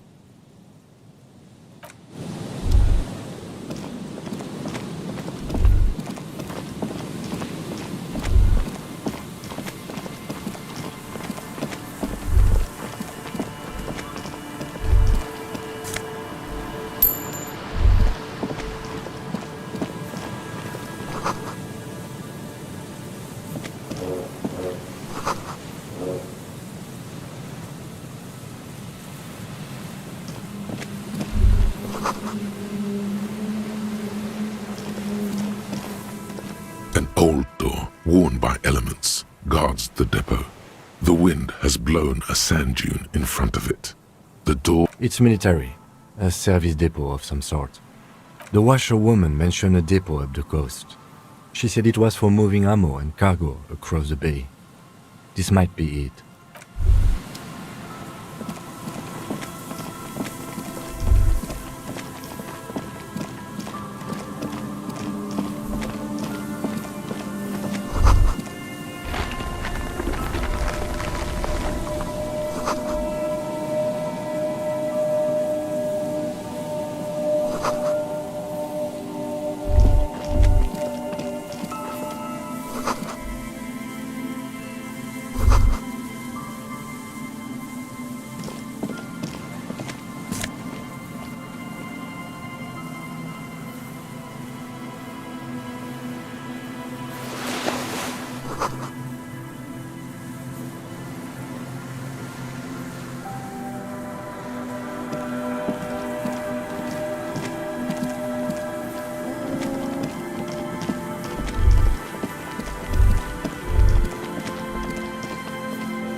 heavy wooden doors. The padlock passes. Should you want to get through, it might be easier to just pry the whole. Maybe we should look for another way in first. The church has seen enough mistreatment. There is a touch of something in his voice. Hard to say what. How about we go and check out that tent again? This cheap-looking padlock is sturdily built. It shackles together. It'll be easier to break the staple than the lock. Also, that sticker is interesting, somehow. Nothing happens. I don't think that's going to work.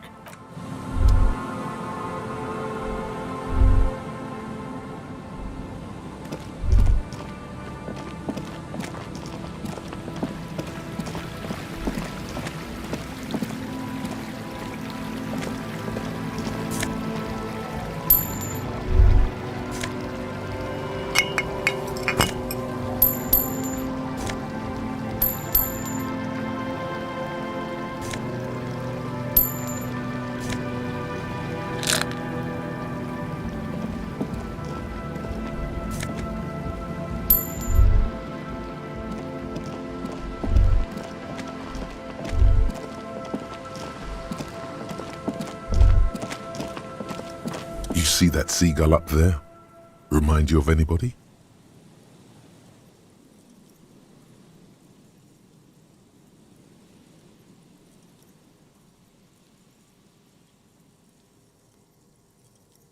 You and the seagull are... Think about the seagull's story.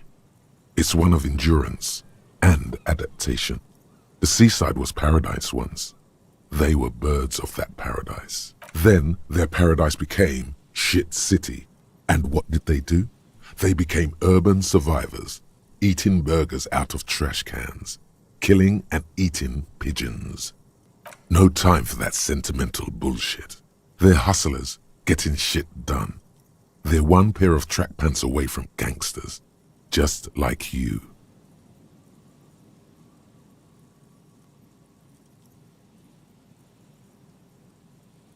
You have. The body remembers. Exactly. The seagull does what it takes, and so do you. You've got that same spirit in you.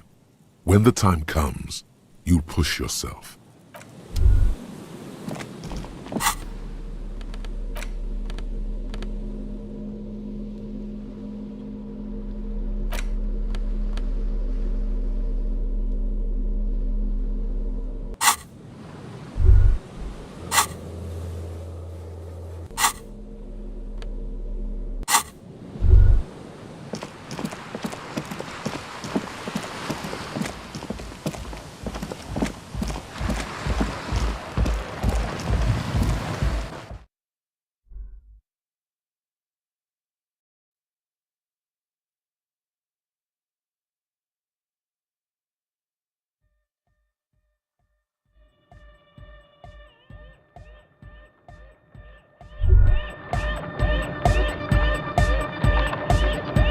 Hi again. Have you changed your mind?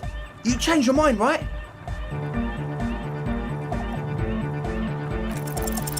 Okay, so the Speed Freaks want to start a club for dance music. That much checks out. Youths like music. You feel as though you might have liked music more when you were young, too. But you digress. The gist of it is, they want to turn the church into a club.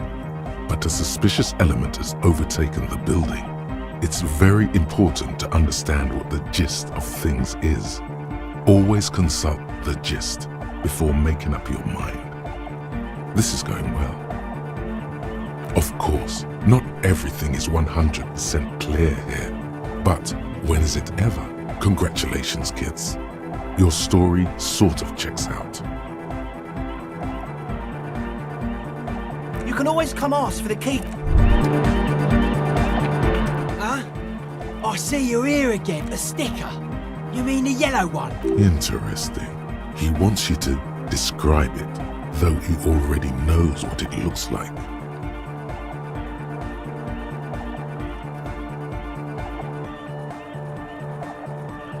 So I can hear you do it. Sometimes it... Noid, don't bother. Piss off, Andre. Me and Mr. Copper... You shouldn't talk like that. Right, noted. Sorry. An off-handed sorry, if there ever was one.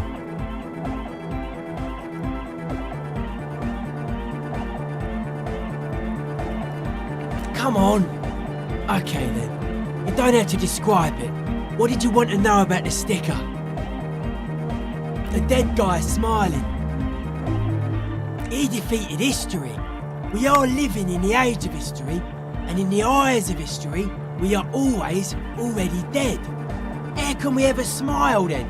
Because history is a lie, and so are its deaths. The present moment and life are the hardcore. The hardcore expels death. Or maybe he's not dead. Maybe he's just really ecstatic about the beats. Or drugged out of his mind, come to think of it.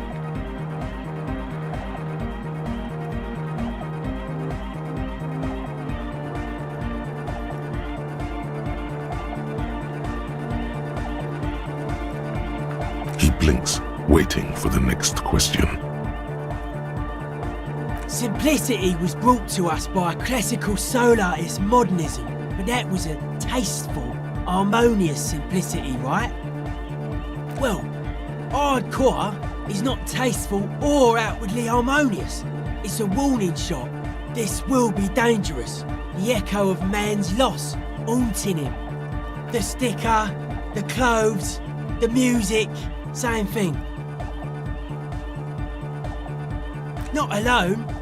Many people are thinking the same thing right now. There's a gathering at the Elysium. The beat is the same for all. I guess one could write an entire treatise on the thing. But what for? Nah. Still strongly out of sync. You heard me.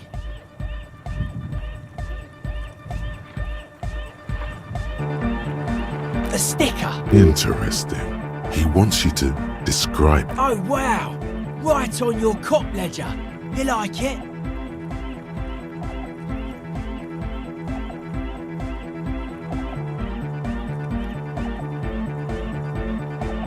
It is cool, but it's also... Noid is a bit disappointed. It's just cool. Simplicity. Well, the sticker, the clothes, the music, same thing. It is.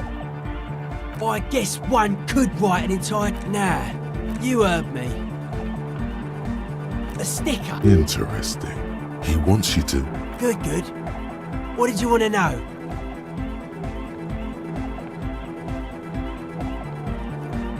Yes, you're the 23rd person to get it right. And I've asked 23 people. Looks like it's a dead guy smiling to the entire human race. We're all the same. Same eyes, same smiles, same death. He defeated the present moment, or maybe... Or drugged out of his mind. Or drunk, or in a clinical coma, or glad to be dead. But those versions suck. Simplicity, well, the sticker, the clothes, the music, same thing. Yes, but that's what makes it an achievement. I guess one could write... Nah, you heard me.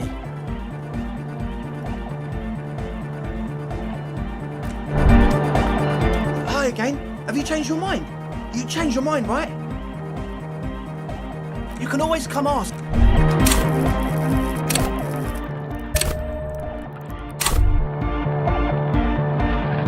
Hi again. Have you changed your mind? You changed your mind, right? You can always come. Hi again. Have you changed your mind? Nothing jumps out to you. How about you get out and breathe? The air in the tent is too... You can always come. Hi again. Brilliant. All right.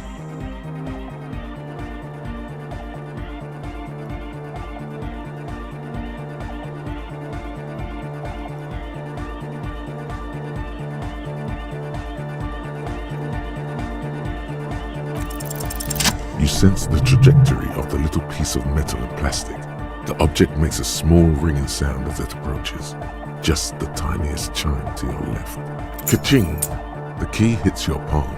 The speed freaks nod to you approvingly.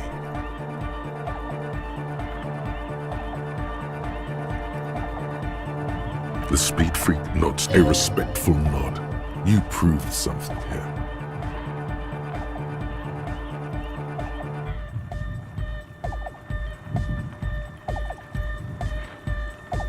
Sure, man. Tell us what you want to know. As always.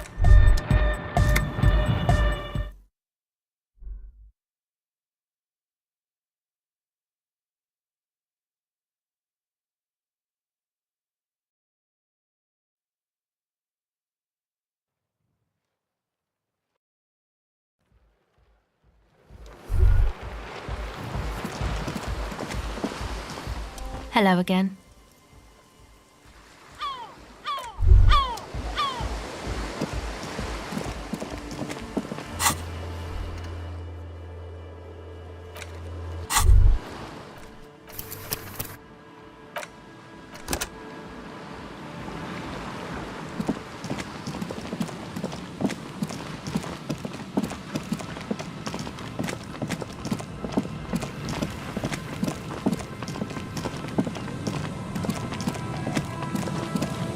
Heavy wooden doors, more than the lock turns easily.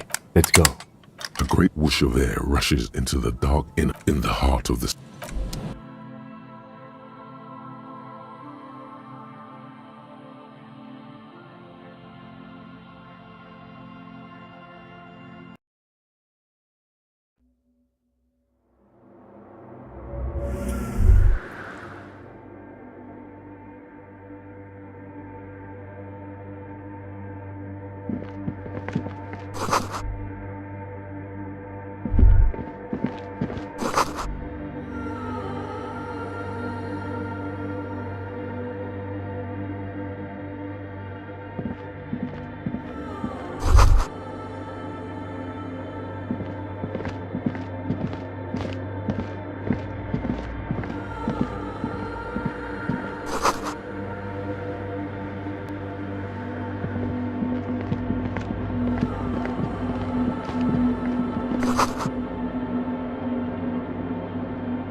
In white, silver, and apricot faience, the young mother of humanism stands above you. A crack runs across her body. This is her innocence, Dolores Day. Cradled in her arms are a pair of glowing lungs, clearly visible from underneath her flowing dress. You should kneel.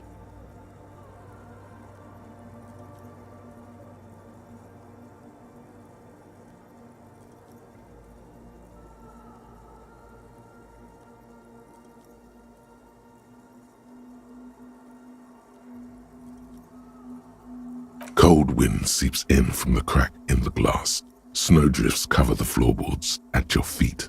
Above, you feel her multicolored eyes on you, inspecting you, as if under a microscope.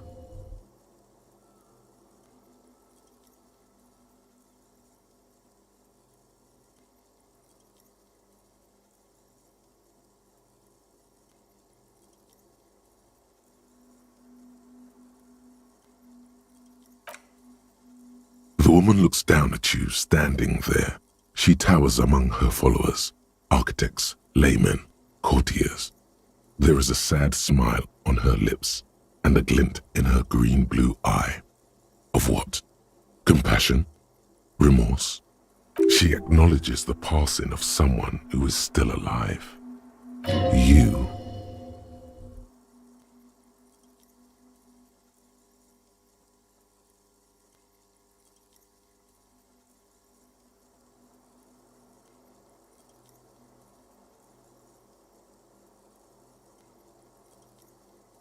As that soft word passes through your mind, the lieutenant draws an X-shaped cross from shoulder. Your fingertips touch your chest 4 times as you stand in the apricot-colored light of the window. Above you, the woman still smiles, her distant smile, sundered by the crack in the glass.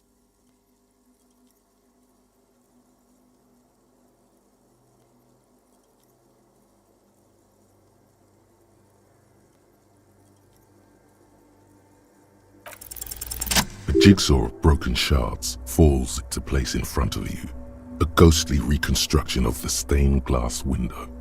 Before it was shattered, there was an older woman beneath the younger one, and a text, a light motif below them both.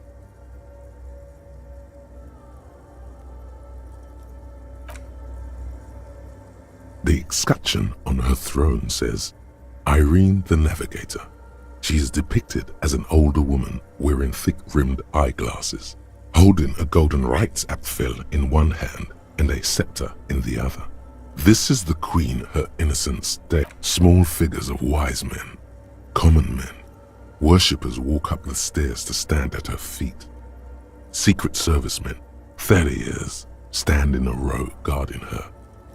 It must... Below both women, in luminous black letters, Après la vie, mort. Après la mort, la vie de nouveau. And then, along the left side, Après le monde, la gré. Après le gré, le monde de nouveau. After life, death. After death, life again. After the world, the pale. After the pale, the world again. This is the great leitmotif of humanism, a summary of the effect of the discovery of this Isola, the Insulindian, on human thinking. Death, life again. After the world, the pale. After the pale, the world again. This exaltation is common in Dolorian sacralism. In the early years, it was even incorporated as the RCM slogan. No, it was deemed subservient to use a strongly moral intern-related motto. We already suspected of bootlicking.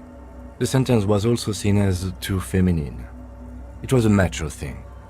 Justice, union, prudence, and force.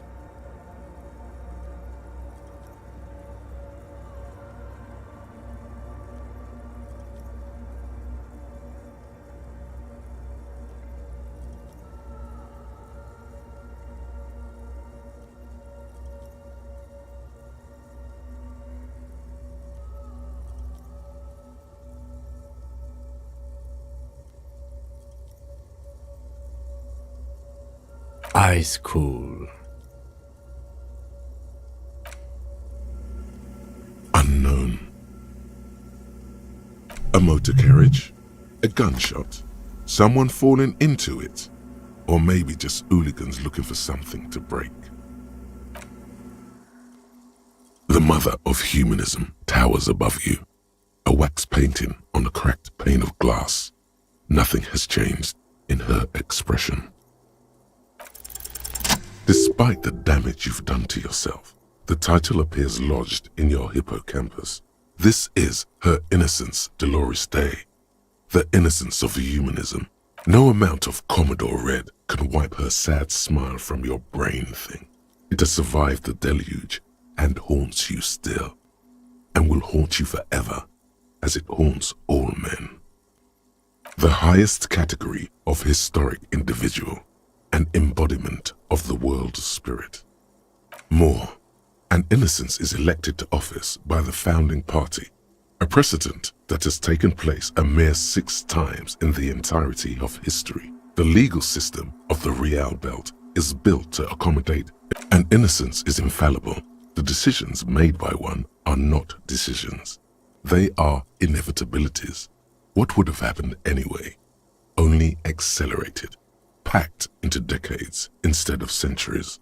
And innocence is a continuous, compressed event, a sacred human being. It is an honor and a glory to live when one... No, we are alone. 300 years ago, in the wake of the discovery of this Isola, the Insulindian, by explorers from the continent of Muindi, she is, among many things, you know she was a woman of the court, the wife of an influential Marchese, and eventually draped in ancient sadness. Are you sure you want to remember this bit of historic trivia? Standing under a long, slender form like this, dwarfed?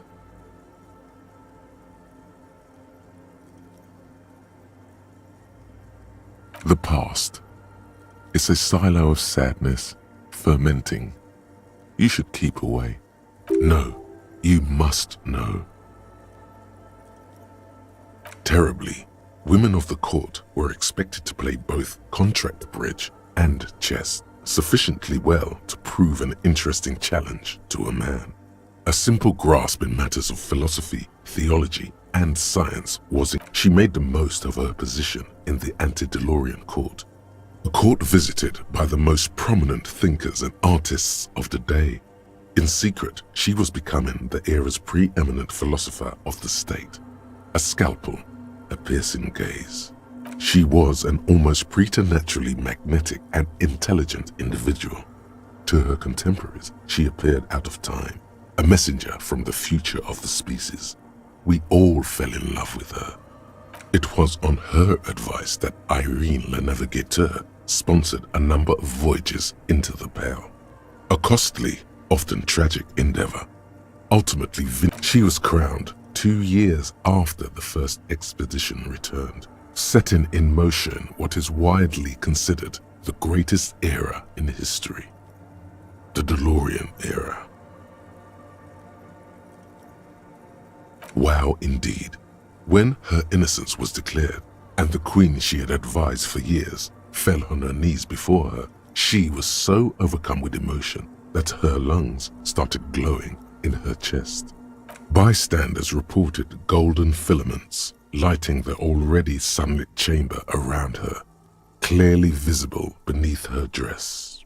That is why the lungs are the symbol of love for the cultures of the Real Belt. As did we all. The lands of the Mesk and the Occident, and even far away Supra-Muindi, altogether 21 of the 40 in a city called Advesperaskit in Vespa Messina, her homeland. The name of... She was dressed in a white and pearl dress on an emptied-out plaza with the crowd far away. Already, her Theriers, the secret servicemen of the Innocents, were worried about an assassination attempt. Oh yes, she looked like humanity's young mother, a perfect mother, insultingly beautiful. It was as if her face and shoulders and hands were covered in a soft down of underfeathers. Midwinter snow was beating the cobblestones around her.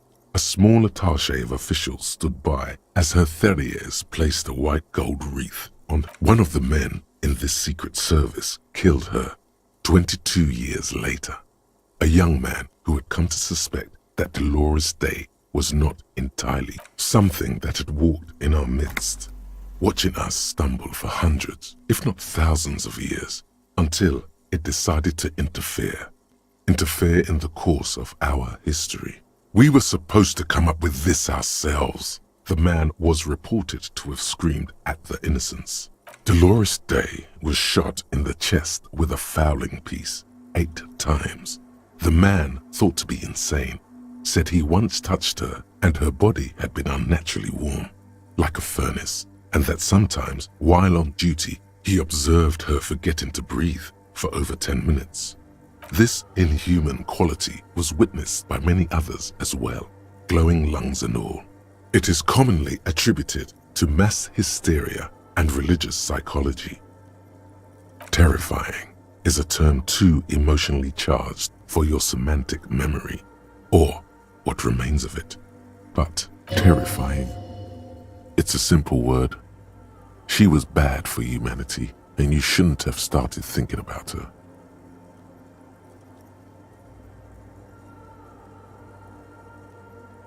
You already do. Although she is often considered to be the greatest human being to ever live, there was something ominous about Dolores Day.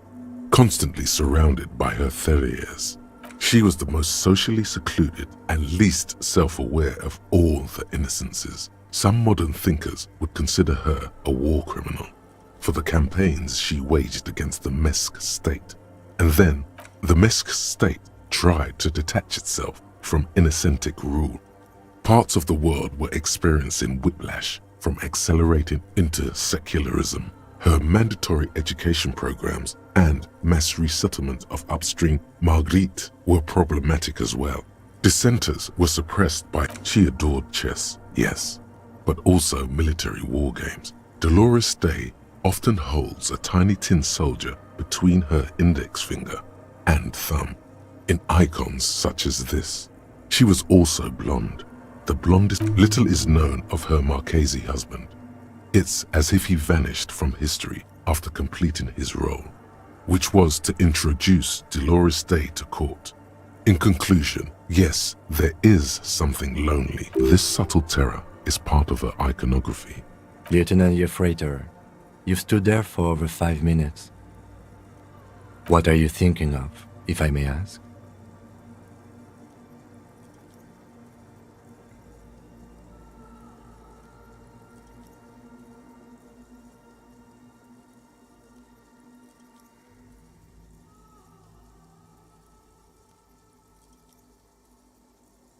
She's been dead for 300 years. I am almost 1,000% certain she isn't connected to the case. None of this is, in fact. This church, the coast. The old woman in the village was right. This must be the DeLorean Church of Humanity. It's a minor landmark, not easy to find. Most maps misplace it. On the coast of an uninhabited archipelago, where only... There used to be 7 stave churches on the coast. Les Setsa, they call them. The 7 Sisters. We should be respectful here, although the building appears to be deserted. I do not believe we'll find anything connected to the lynching here. Something... Respectful? Is the lieutenant... There it is again. A small pang of guilt. It's time to ask him what happened here. I have a theory, yes. There was a police raid a while back. I heard the place was shot to pieces. The old woman in the village was being tactful with us when she didn't mention it. She has more respect for the RCM than many around here. Well, your station was involved, I hear, although I can't be sure. 3 precincts were involved in the raid, and people say Precinct 41 was one of them.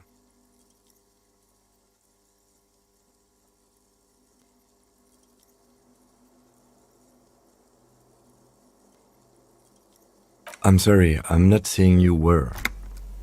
It was a clandestine operation. I don't know anything about it, why it was conducted or who participated. I try not to pry into extra-district matters. Good luck. You will not get information on a confidential operation from your station secretary just by calling. If you really don't remember, it might be better to keep this one forgotten. It happened a while ago. It's unimportant to our business in Martinez now. Yes, we all are. Her name, body, and rule are synonymous with humanism. The laws we enforce are DeLorean in origin.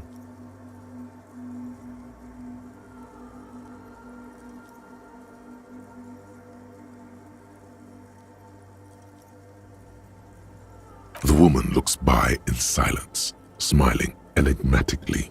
It's not spiritual, it's constitutional. The DeLorean system does not demand faith, only accordance.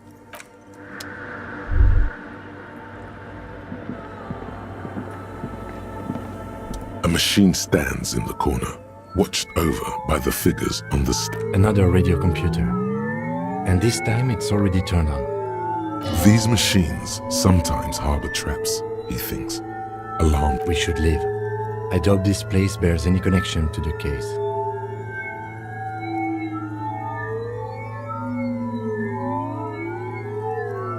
It's also quite similar to the one we have down at the station. Must be the same model. The one you saw earlier was the Ream Civic. This is the Ream Prefect, a model number RC7024, equipped with a Feld mainframe and a Ream-compatible Interim printer. The Ream Prefect is the governmental version of the commonly used Ream Civic model. Although mostly based on the same technology, the Ream Prefect is equipped with better noise attenuation circuit.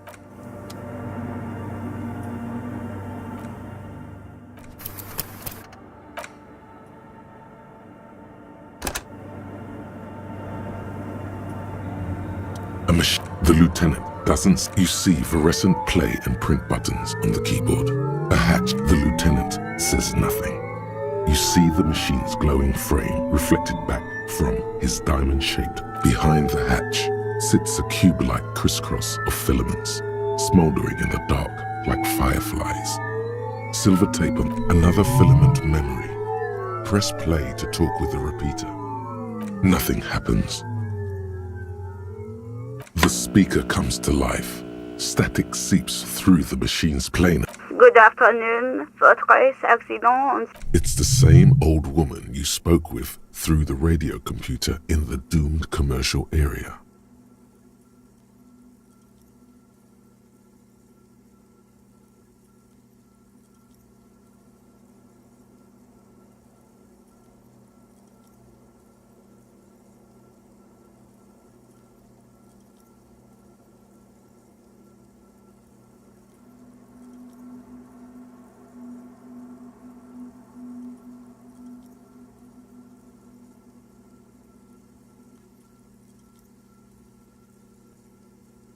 Good. Please repeat the password. Let's look around. There's no use trying to guess the answer. Received. Votre accident is goodbye. The machine's keyboard is still illuminated.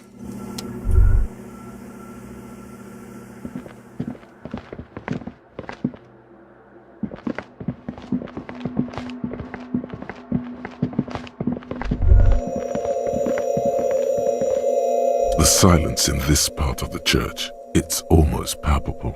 All this shift in matter and shuffling of living things. Maybe if you were to stand in just the right spot, even your footsteps would be completely silent. And then it's gone. Almost all of it. But for it seems the sound here is detached from its source somehow. If not blotted out, you can hardly hear your own breathing.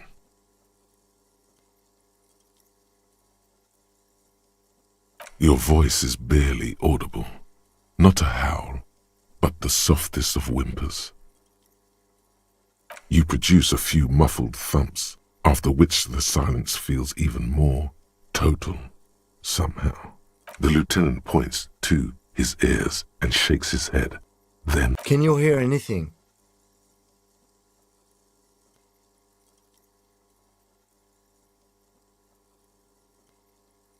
The church just has strange acoustics, some engineering trick. His detached tone conceals how uncomfortable he is.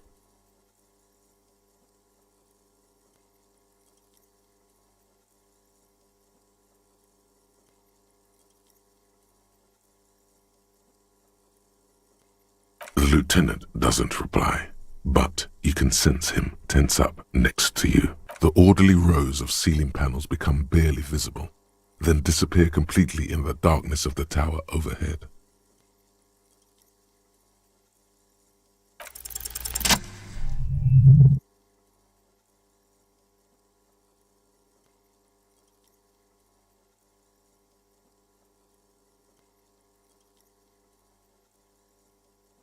It's like there's something moving up there. A shadow has emerged from the tower and it's making its way toward you through all the other shadows.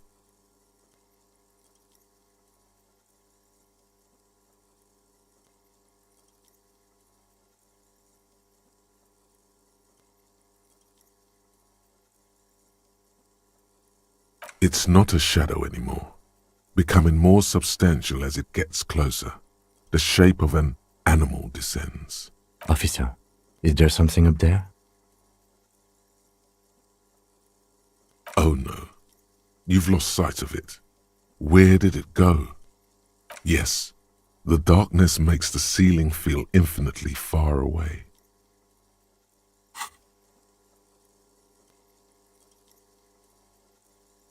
You see something hanging from the rafters, looking straight at you with dark eyes. Maybe it's possible to talk to it.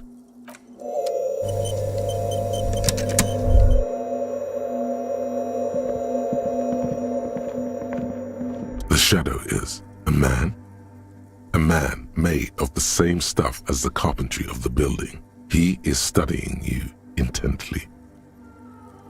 The crab man.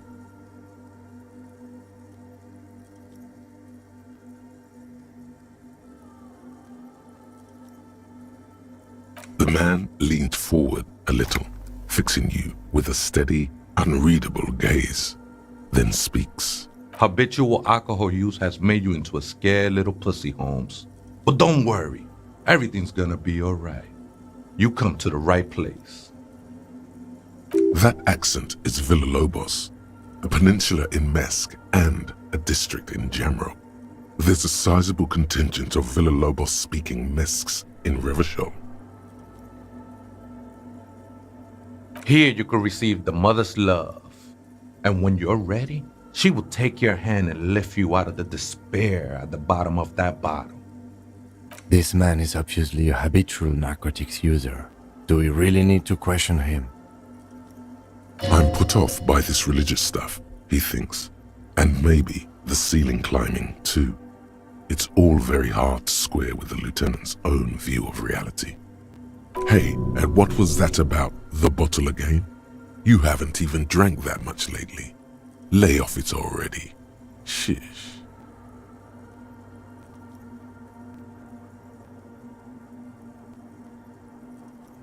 Está crudo, way. I see deep inside you.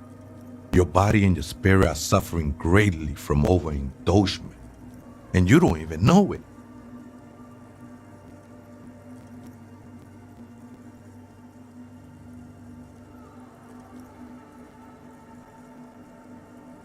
I was like you once, just dragging my feet to the next bottle. Shit was dark, Holmes. You know, actually, since we're here, you may want to pay attention to what the ceiling climber is saying. Look at these crazies. What is this shit?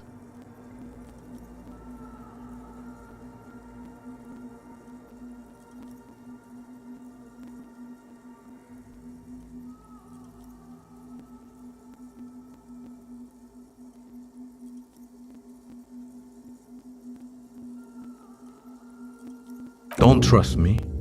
Trust the mother. I'm only the messenger, Holmes. This is the Church of the Mother of Silence. You are welcome here. This Mother of Silence sounds like a serious player. You might want to be careful until you find out what you're dealing with.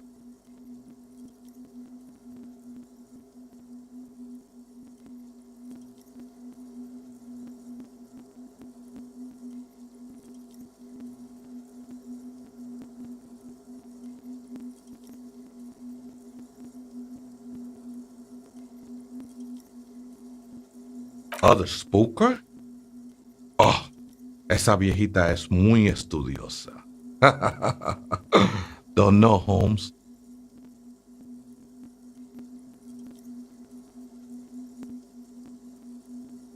No, I just call her viejita because of her clothes.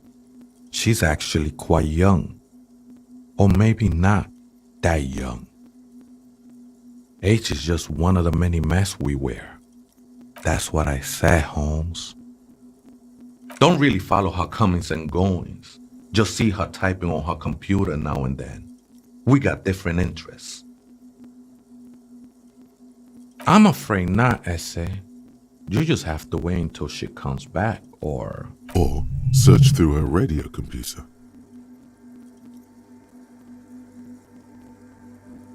Too many times, Ese, you need it for something.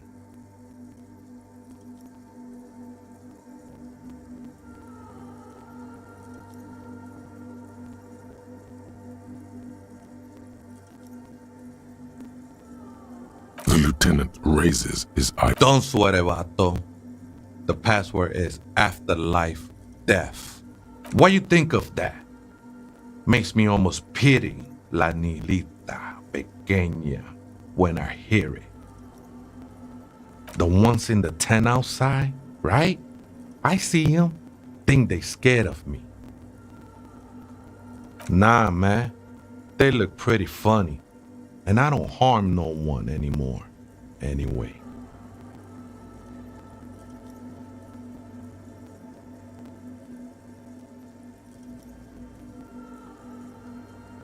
Why not? They wouldn't bother me none. I'm usually way up there, imbibing. Ain't no music on earth that can reach where I go. Might even be nice to have some company. He said that in spite of himself. He's more attached to the human than he'd like to think.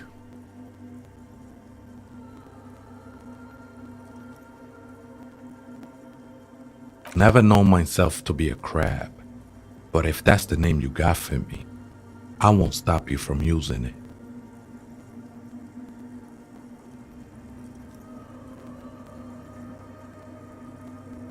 I always thought of myself more like a flame, flickering along the rafters and beams. It may be that I gotta work on my technique. That's not the only technique he's working on. Look at those carved sculptures. And is that a satchel of tools over there? Sure am. Whittling wood used to be something I just did to busy my hands. Now I use those same hands in service of something greater than my own restlessness.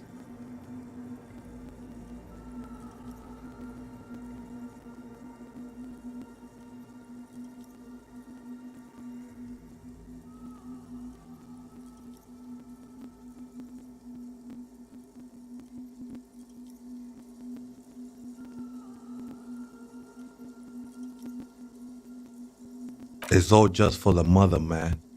No need to overthink it. I was in a gangway, but my memories of that time are fading. Most of them are already gone.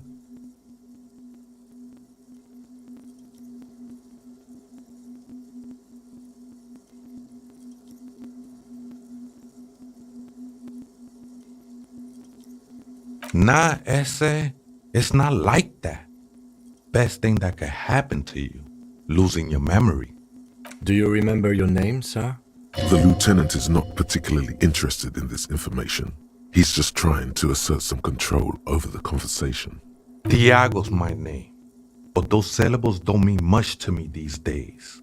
A name isn't just your identity, but also, so to speak, your place amongst your fellas, your place in the world. I ain't got no use for such a place anymore.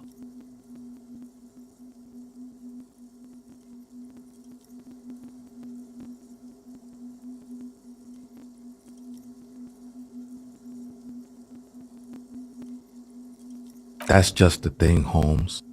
None of that matters.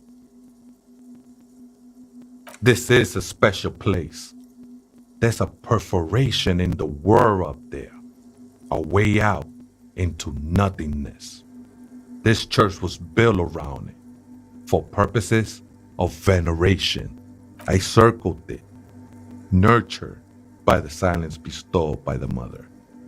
One of these days, I'll be pure enough to go drink from it directly. No. There's a new god in town, and she can be painted. She is a cavity in the dark beyond sense. She saved me, but I couldn't describe her to you. No one can, Holmes, and no one ever will. I will be incinerated, but not destroyed. Finally, I won with the state of the world before reality began. It's not like that at all, man. It's just faith and joyful service.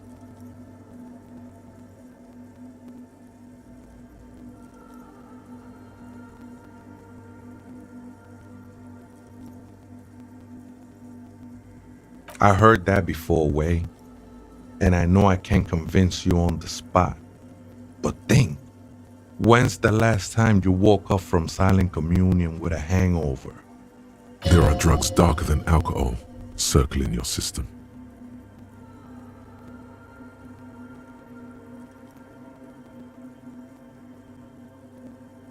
She took you for a good spin, huh? Don't worry, bro. That love is but a drop compared to the ocean of the mother's love. The mother will eat all of you and never spit you out. No worries, man. I know this shit takes time. I'm a seraph, Holmes. I sing the mother's glory.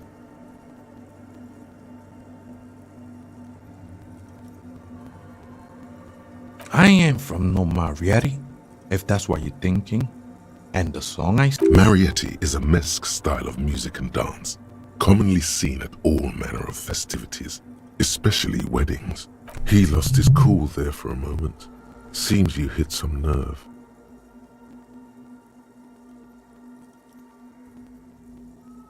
Hard to say. I think I did some construction work here, back when I still had material worries. Up there, I realized what the true purpose. Been spending a lot of time here ever since. The past is nothing to me now, Way. It didn't belong to me. Does it mean he witnessed the police raid? I think they were. A long time ago. I had to shed them like skins to get closer to the center of the silence. You could have them. I don't need them anymore. These shoes look pretty dapper, actually. The sinewy figure lingers on the wooden beams, blending into the shadows. Something like that. Did you witness it? Not really. Or at least I don't remember much of it anymore. The mother's love has done its job. That's what's so great about the mother. It lets you forget about everything. I think we're done here, Essay. That was, however, I'm still not sure.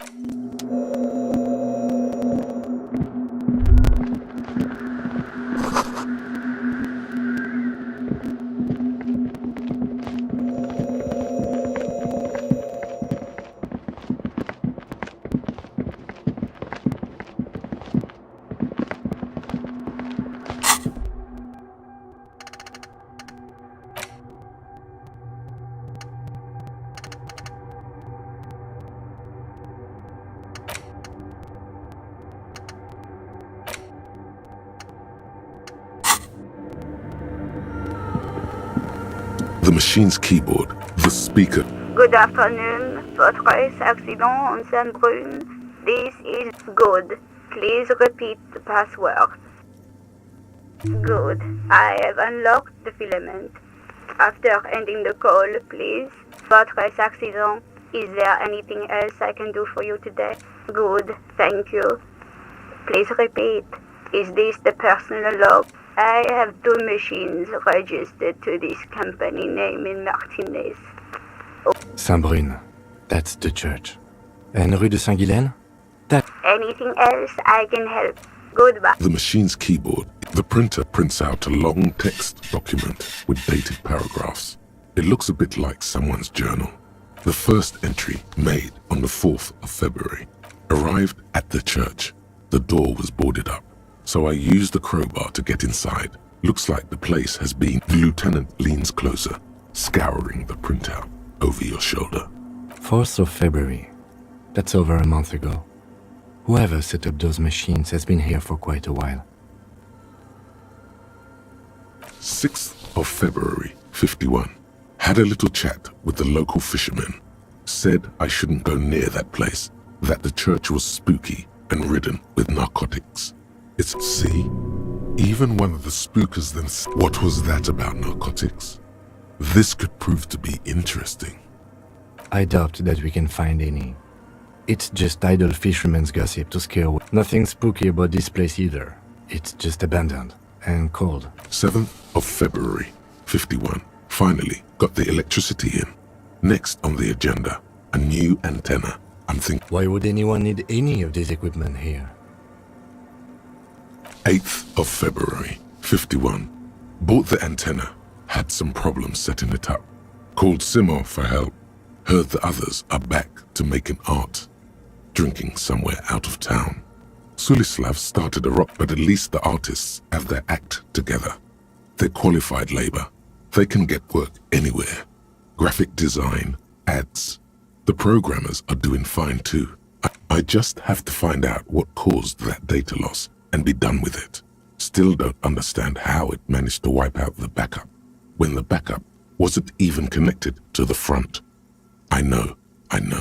Everyone thinks it's impossible. They say I must be lying. Seems like something to do with radio computers. And for something about the backup data getting destroyed. And I think these people worked in the radio computer games business. The one we saw in the Doom commercial area. 12th of February, 51. Brought some food from the grocery store. Apparently, there's a strike going on in the harbor. Definitely not happy to see the strike. We are nearing the date of the murder. Keep reading. I'm interested now. I want to know what's that radio anomaly that sent this person here in the first place. 25th of February, 51.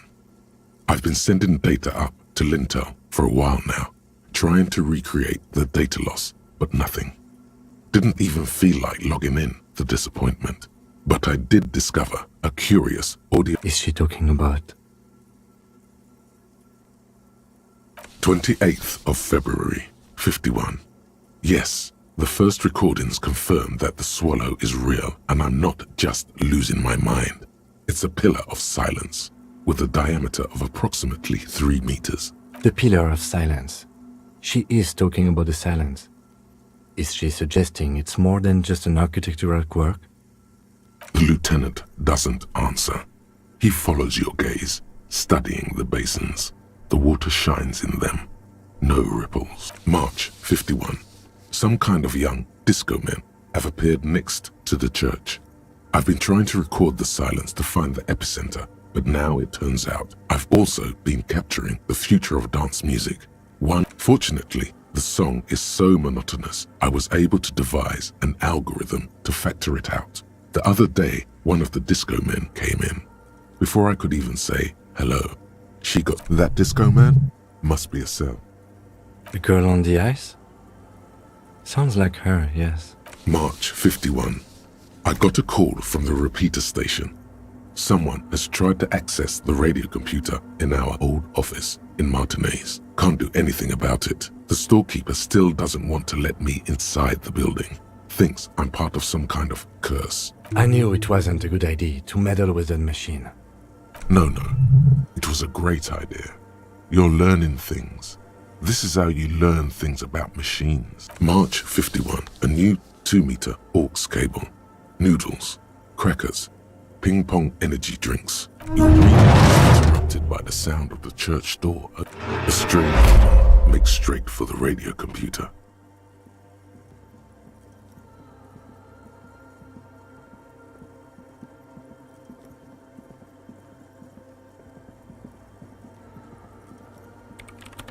Breaking into my radio computer, I see. Yes, you are breaking in, but not into her radio computer. I do apologize for the intrusion, madame. We are with the RCM, you see.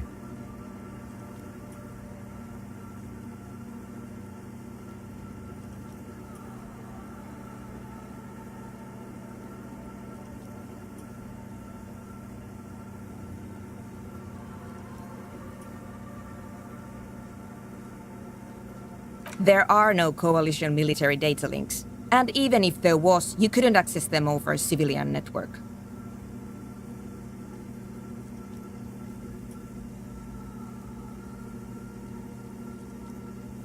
That's nonsense. You're just a police officer.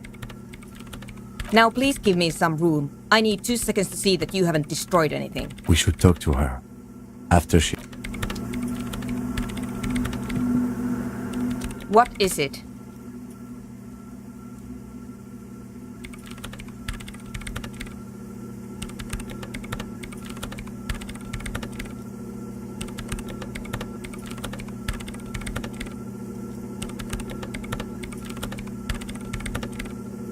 No, you just printed out my personal log and wasted some paper. Yes. Or no. She doesn't seem surprised to be recognized. Rather sad. Something... I am Soona Luukkanen-Kilde, the former lead programmer of Fortress Accident and RSA radios. I have over... If you're not here to hire me, I don't really know how I... Did she say over 16 years of experience? That still doesn't answer what she's doing in an abandoned church. Nope. Yes.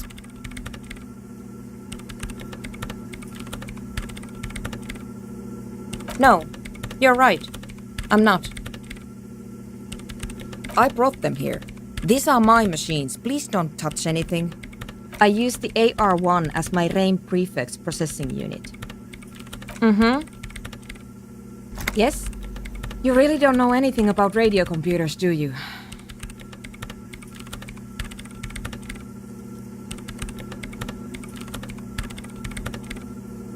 All right.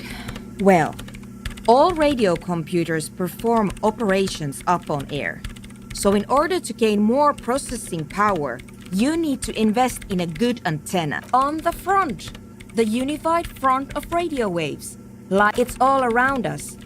That's what... Like love. I guess it is. So far I've been quite satisfied with it. Martinez is an unstable region with bad coverage and the operation has been surprisingly stable. But it's not the cheapest one on the market. So I wouldn't recommend it for your regular red tape operations. Fraser 1000 is a foolproof line for civilians. Anyway, you should do some research before you decide to buy anything. Ask around, compare the prices. There are many milieus dedicated to that sort of thing. She liked telling you this. It calmed her nerves.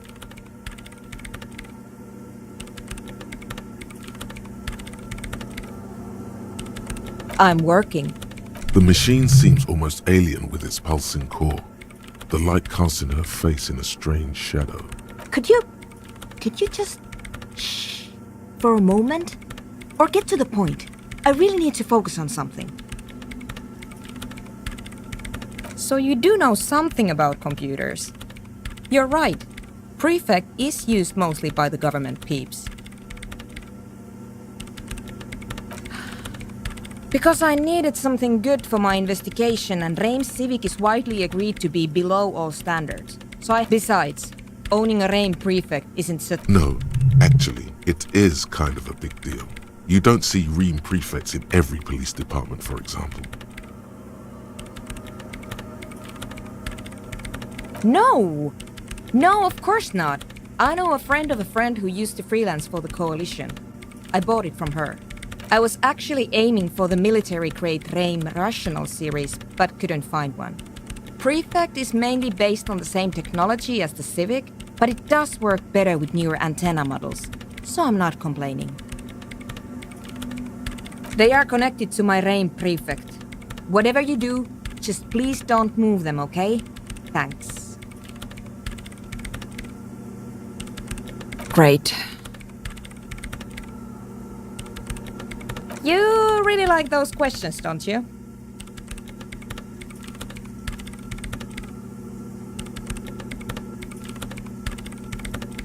I'm conducting scientific research here. You can't throw me out. I'm looking for the location of a 2mm hole in the world. Wait, what? She's looking for a disruption in the radio waves. That's... The lieutenant raises his brows, but doesn't say anything. Yes, that's what led me here. But I suspect it might be something a bit more complicated than that. Exactly. What does it mean? Up to now, It has been impossible to say what it is because it's impossible to measure nothing. What do you think it is? What qualities does nothing have? How do you measure something that does not... That's a little above your pay grade at the moment.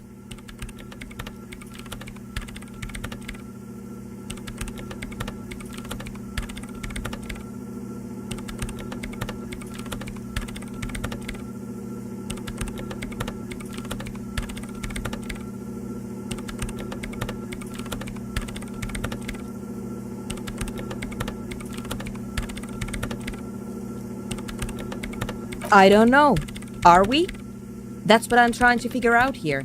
But how you measure it by its surroundings, by that which does exist, which is what I've been trying to do. I've tried using hydro transducers to record the silence, to find... But honestly, it's not progressing very well.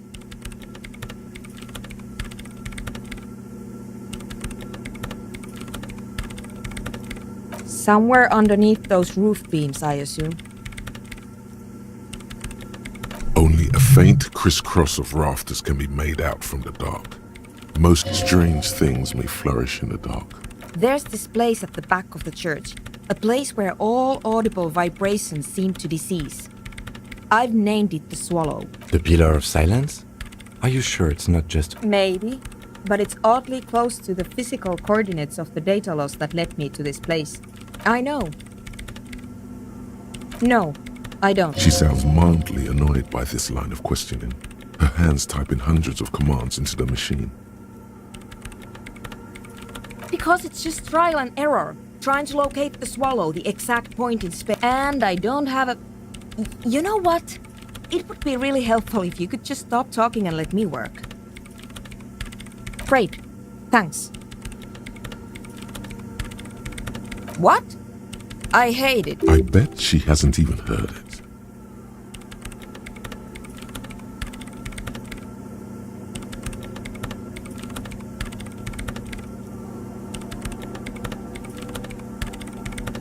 Maybe I'd have to be on drugs to get it, but to a sober mind it just sounds like uninspired rug whipping. This is about those speed freaks in the tent, isn't it?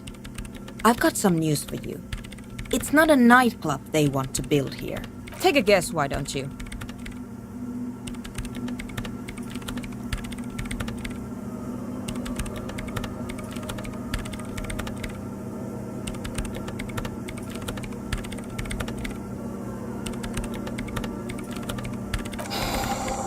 I can't believe they got you so easily. Go have another talk with the... Good luck. I'm not coming in there. The Swallow, you mean? What about... Great.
mother of humanism.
Hello again.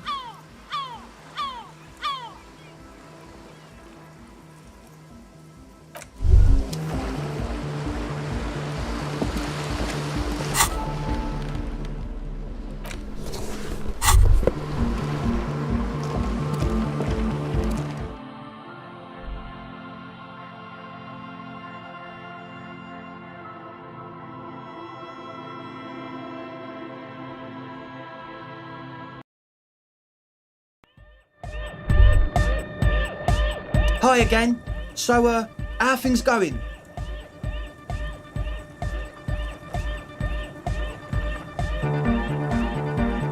Goodbye, officer.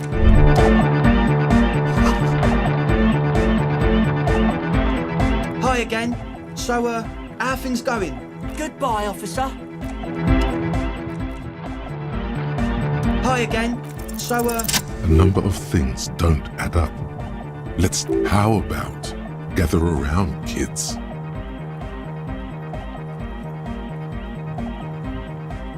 The young speed freak puts down a busted capacitor and looks at you. The one with the large head seems very enthusiastic about whatever their would-be leader is less amused.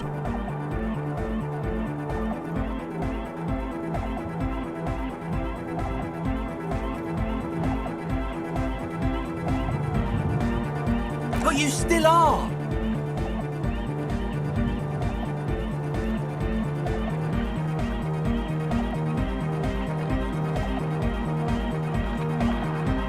What happened?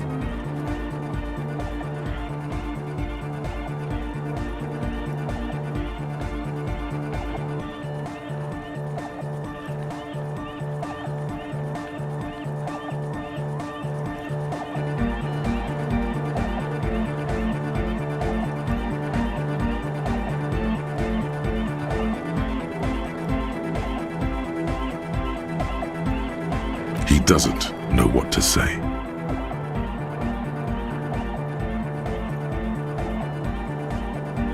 The young speed freak is silent. He senses something is wrong.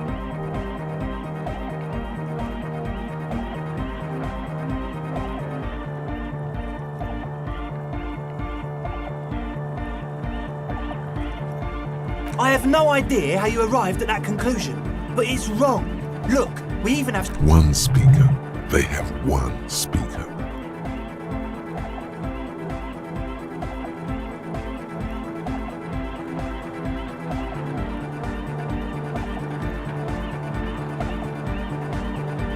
What do you mean, friend? It's a one-speaker system. It's monodynamic. You wouldn't know the first thing about sound reproduction. This may be the brain damage talking, but you've definitely never heard of monodynamic or one-speaker system. What do you know about spinning tape? Nothing.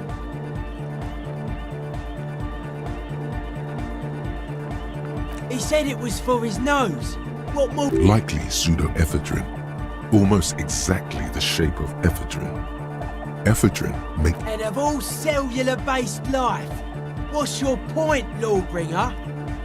No shit.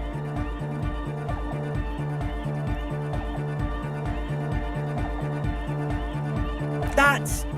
Come on, that's...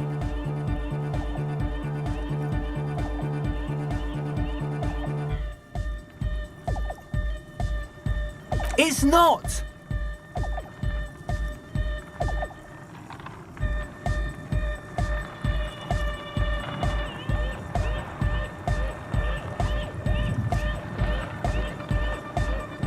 What do you mean, do? There's resignation in his voice.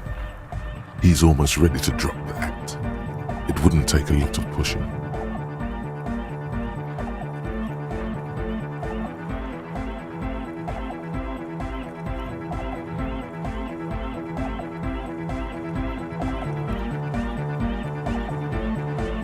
Or else...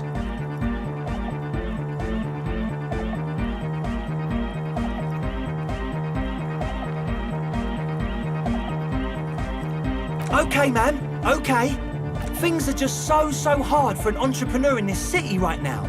It's not like we lied when we said we want to turn a church into the wickedest club in East Revershall. Because we do! We totally do! We just need to turn it into a speed lab before.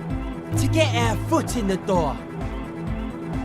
Like I told you, spooky arseholes moved in while I was getting all this stuff together.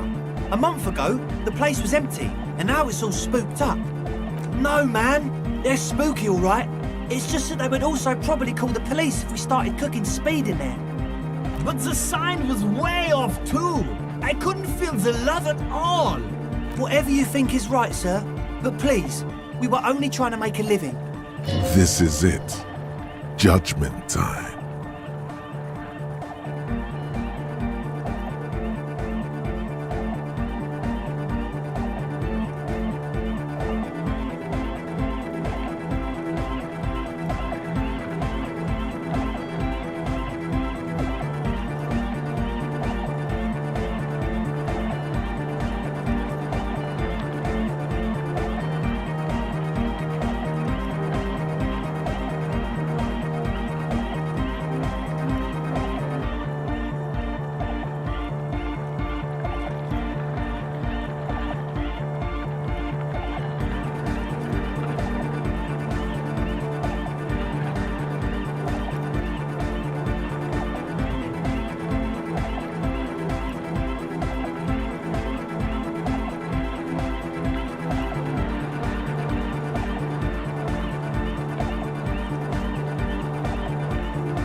Yeah!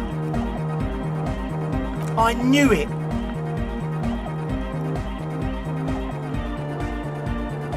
It's impossible now. No, Andre, it's harder now. This hard cop has come to show us how much the fish is, and the fish is always so much more. We all know there was never going to be a club for Nordic music with the Speed Lab. Now it has a fighting chance. There needs to be a club for Nordic music in there. Needs to. Everyone hates each other. Everybody hates it here. It's all just drop. We need a win, Andre. I promise this will be a win. We won't cook speed in there. We'll do it clean. We'll do it true. We'll do it sober and real and beautiful. This will be a victory for the light. Okay, we'll try to do it without the drugs. We'll do a straight club up in there, spinning the maddest reels and nothing but, I swear to God. Okay, Egg? From here on, it'll be straight all the way. And? What happened? Oh man! Who is he? What did you think?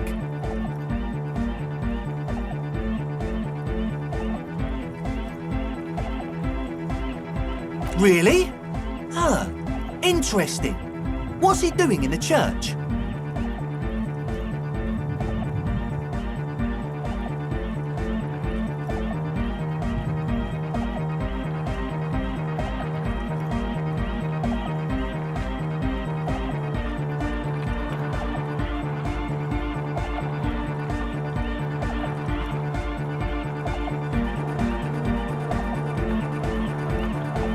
No matter. Is he gonna... Yeah, Noid is right. Let's get back to the point. What are we gonna do about him? I dunno, man. Doesn't it feel like a major hindrance to you? A spooky guy climbing around when all the guests are trying to have nice friendly hyper time?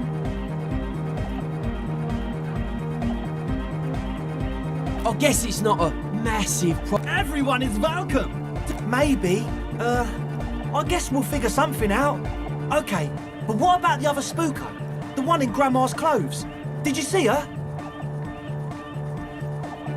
A programmer? That's odd. What was she like? Did you... What a pity. That's my favourite thing in the world. And she doesn't like it at all. A shame.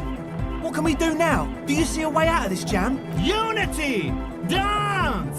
And you can't just evict her?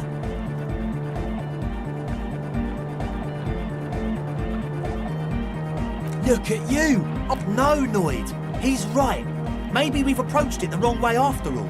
If that's okay with her, we only want to get in the church and spread the joy and ecstasy of music. The line's in the dark. At least Crabman seems like an advanced... Yeah, he can do his climbing thing in the tower. And the programmer, does she like Nordic dance music?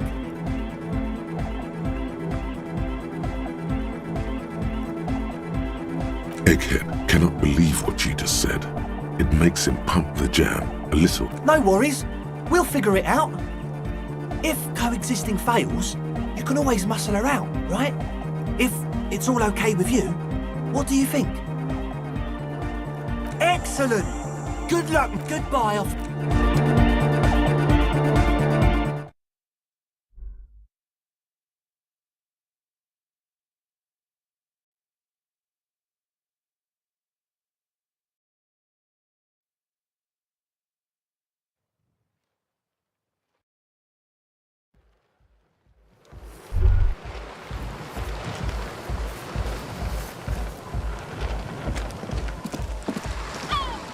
Hello again.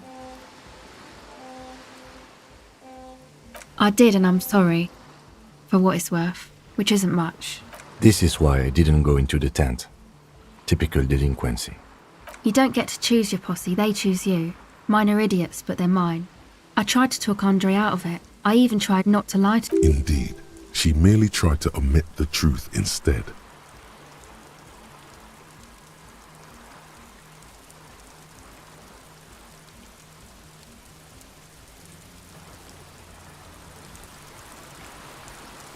I know, but I knew you'd see through their plan too. I'm not an idiot. I should have been able to control... May I ask? What did you tell them? Thank you. I'll get them under wraps, I promise.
Yes, what is it?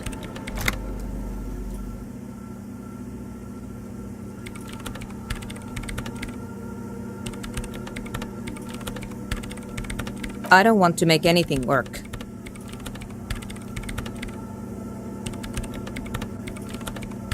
Yes, anything. I don't want to make anything work. It's not the anodic dance music that's made her bitter. It's the failure of Fortress Accident. That's right. If we couldn't get our Welkins to happen, I don't want anything to happen. Ever again. There's not a trace of irony in her voice. She means it.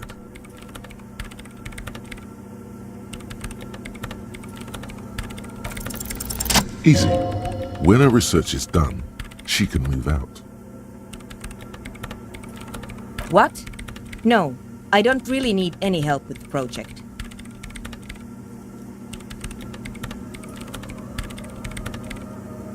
She thinks about it.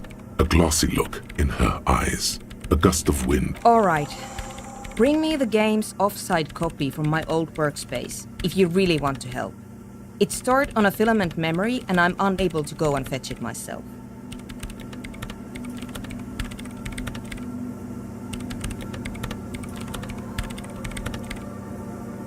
Yeah, that's the one. You can get in through the bookshop. You just have to do some explaining to the bookstore lady. That's her name, I believe. Good. Then you might know the giant ice bear fridge in the building's cellar. The filament is inside the fridge. In the giant ice bear fridge. I just told... But you've been to the fridge and it wasn't there. There was a note saying...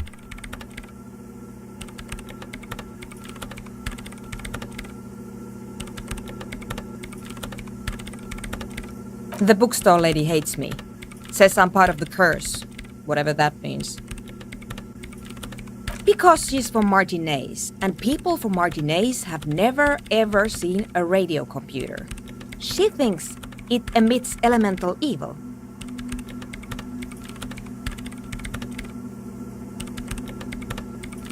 No. She literally started praying for the higher powers when she... The lieutenant coughs like... Once I came in one morning, only to find that my terminal was full of those strange trinkets and amulets. Wait, a note from whom? Did it specify where they took the filament memory? Jawiza. Of course! Our project lead, Suliswov Jawiza. God, he was always so hell-bent on keeping the copy somewhere safe. That feature creep. Like it would have made a difference.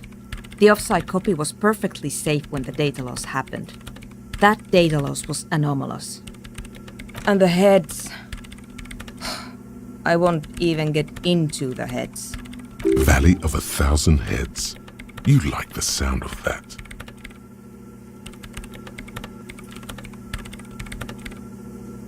This is getting ridiculous. Can't you just defrost it? Or, I don't know about... There's a solution, but she doesn't want to hand it over to you yet. It's a thing. Something she holds dear.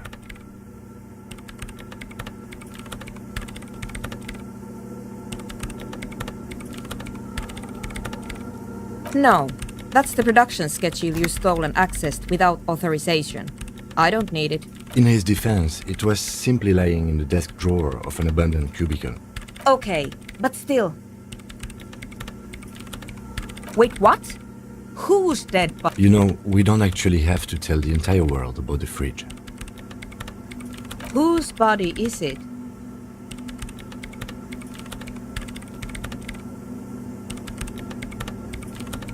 And what is it doing in the fridge? It's almost as if she feels some sort of ownership. You put it there? You put a dead body inside the ice bear fridge. Okay. Very cool. Thanks for keeping... We would appreciate it if you kept this knowledge. Who would I tell? My mother? I don't have anyone to tell. And if I did, I wouldn't. It's a backup of my former employer's project. The radio game we were working on.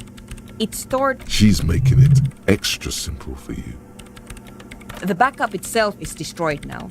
But I'm hoping to use what's left of it to pinpoint the exact location of the anomaly.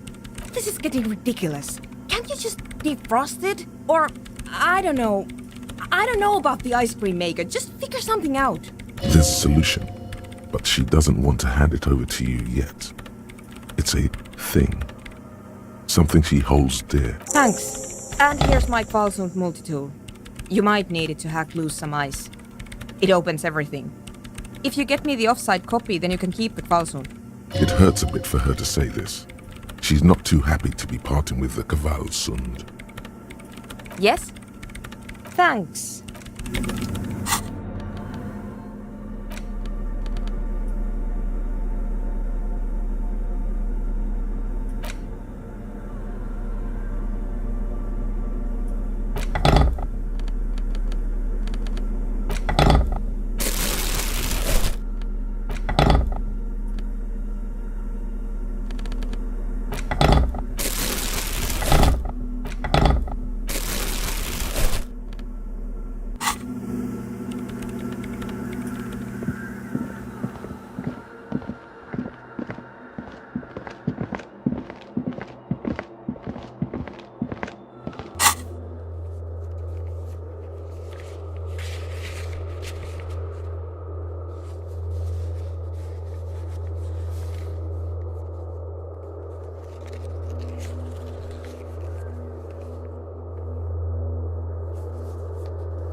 This orange machine is dead still.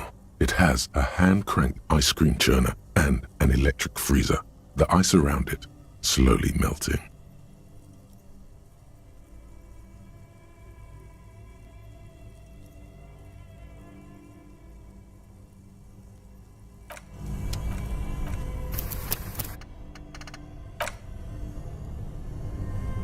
This orange machine is dead. Ice groans and howls under the strain of your giant Gewalzund multi-tool until the lid cracks open. Darkness lies inside, but you can faintly make out an object, intricate and foreign, left there for a sub-zero beauty sleep, a filament memory with the words "off-site copy" written. Disappointment washes over you as you stare into the almost empty ice cream maker. A scoop of ice cream would have been nice, yes. You gently lift the cube from its frosty bedding. We should take it back to Miss Lukanen Kilda as soon as possible. I'm not sure how well. Yes, but aren't you curious to know what's on the precious filament? There's a radio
tiles on the cube are still smoldering. Casting like a smooth draw, the filament slides into place. On the keyboard, the play key starts blinking. The speaker comes to life. Good afternoon. Please repeat. Is this the good? Please repeat the password. No, that's not it. Maybe it's the second part of the leitmotif you saw on the stained glass window. Good. I've unlocked the offside copy. Ka-ching. Fortress accident. Is there anything else I can do for you? Thank you. Tiles on the cube are still. It sounds like something cracks before the piece of paper starts filling up with pure black ink. Something's broken. Machines aren't supposed to behave like this. The paper is soaked with ink, its monochrome darkness spanning from margin to margin. It's not possible to make out any information.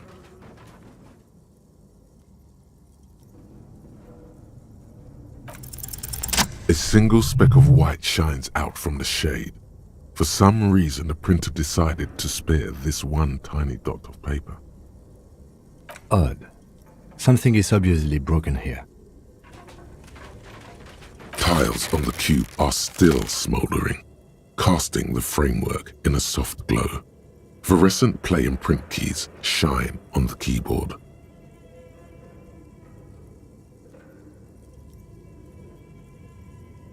Behind the hatch sits a cube-like crisscross of filaments, smoldering in the dark like fireflies.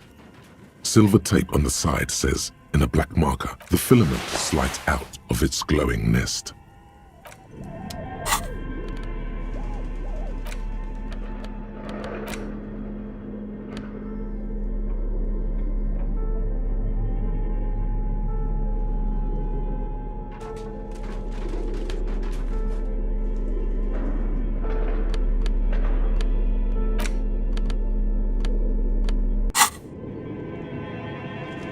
Tiles on the cube are still smoldering, casting nothing happens. Like a smooth draw, nothing happens.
Yes, what is it?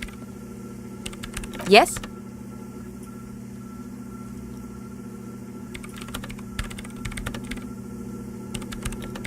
Thanks. Yes?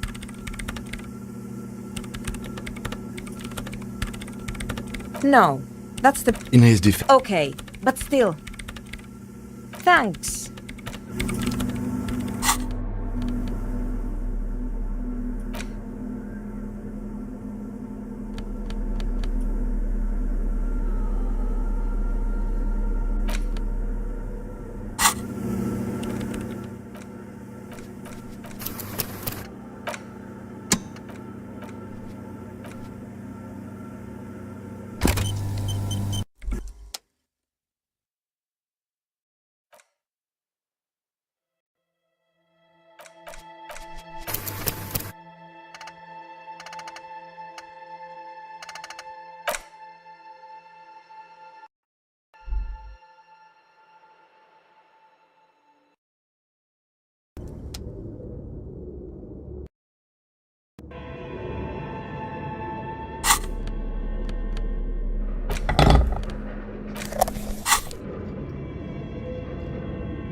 Tiles on the cube are still smoldering, casting the framework in a soft glow. Fluorescent play and print keys shine like a smooth draw.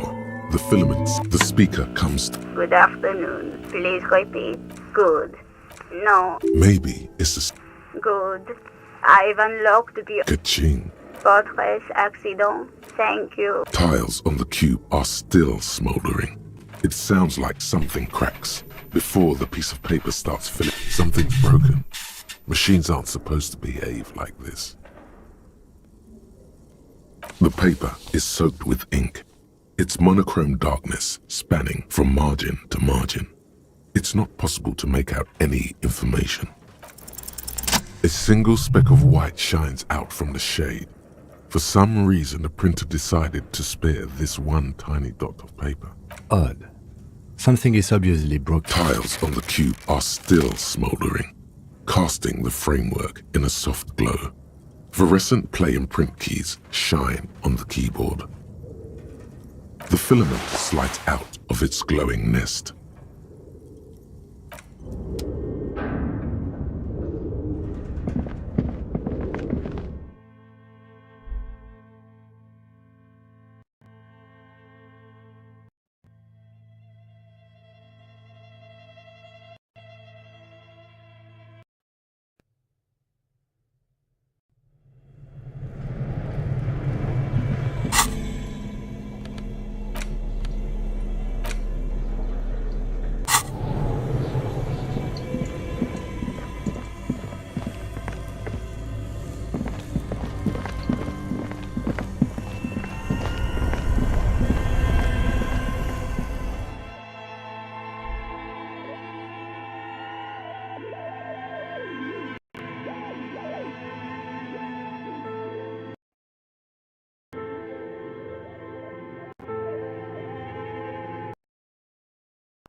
Yes, what is it?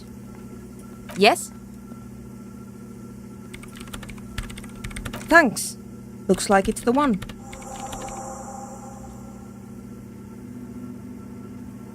Now I'm going to print it out to see what's left of it.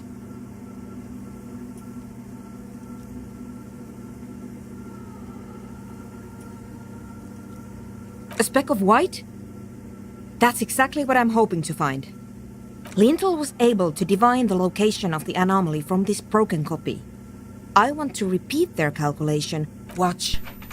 What an intricate display of failure. The paper gets soaked in ink again. It's evil blackness. This is wrong. Machines shouldn't behave like that.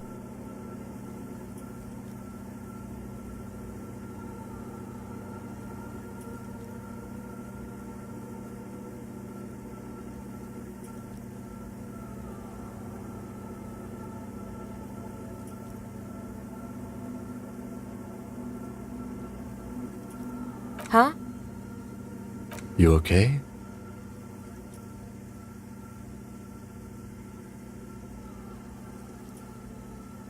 Sona doesn't reply. Her hands running over the printout. She's looking for something. For her morning star. Eyes scouring the millimeters. Here. I found it.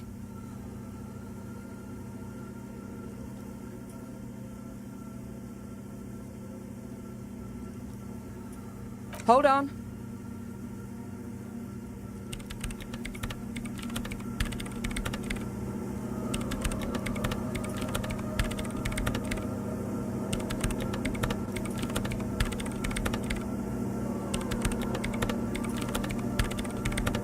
Shh. Just give me a second. I'm almost... I've never witnessed a programmer work before. done. I've got it. I found the location of the anomaly.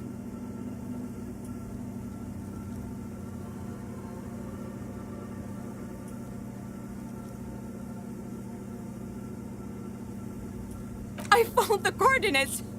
She's beaming. You can feel it. Great job. Thank you. There, in the swallow. Think you can help me again? I need you to go move those water bolts for me. I need to double check. You like moving things around. Moving things around. Just walk over to the circle and follow my instructions. Move the third bolt 2 centimeters to the left, and the fourth bolt 5 centimeters. Thanks.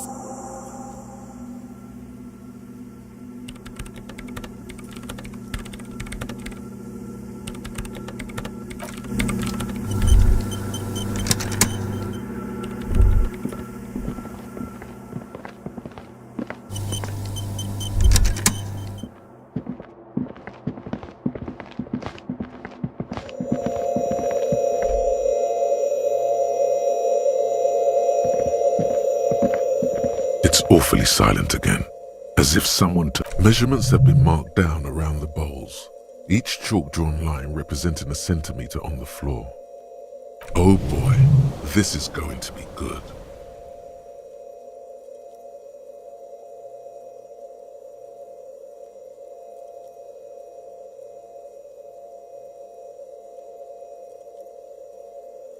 It moves like a ghost without creating a single trace of sound. Some water spills out of the bowl, wetting the floor. The lead programmer sends you an encouraging thumbs up from across.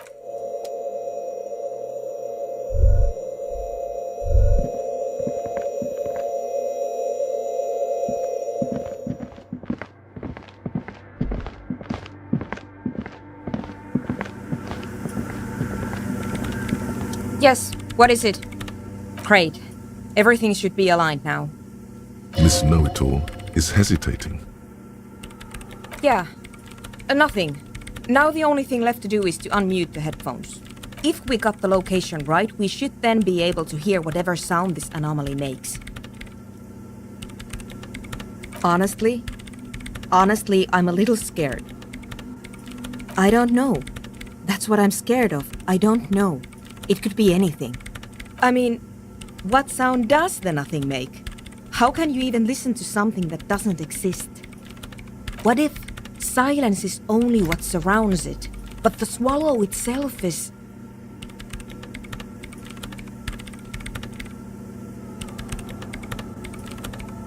Maybe I'm just tired.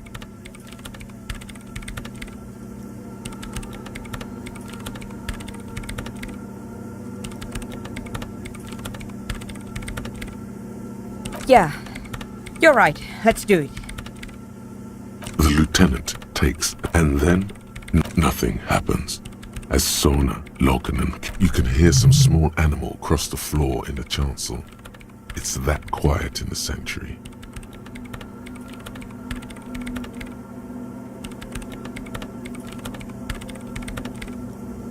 She doesn't talk. Her eyes closed and brows knitted together in a state of deep focus. One hand. Damn it.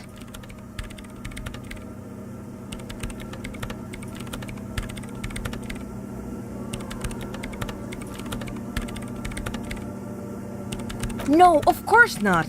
Nothing happened. Despite her fear, she was hoping for something extraordinary to take place. No. No. My hypothesis was wrong. According to this, I should have heard something if I got but this is just another failure. Silence sounds like silence. That's all it is. You can try on the headphones. See if you can hear anything. But don't... Silence is silence? This can't be it. You should have a listen.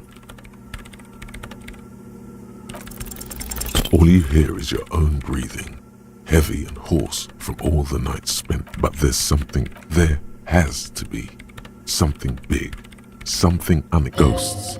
Speak. When was the last time this world had ended? Well, did you hear anything?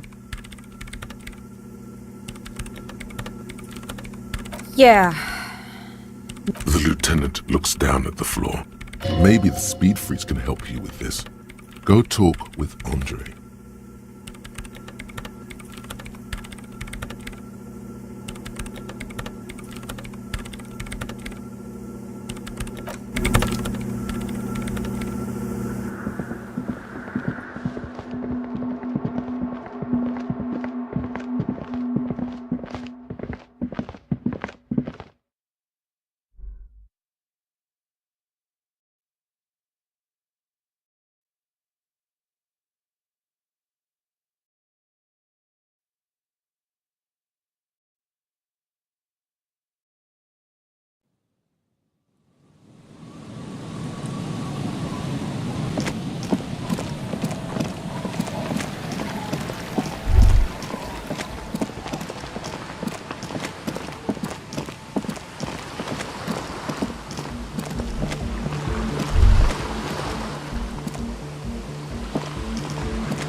Hello again.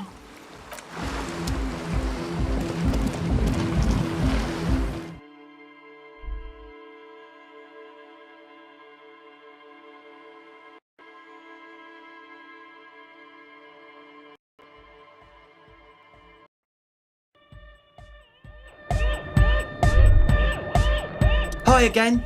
So, how are things going? Yes? What's the deal?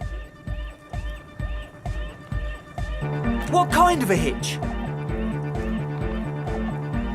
An audio shortfall, you say? Guess what? We got speakers with massive low end. They've got one speaker. One. Uno.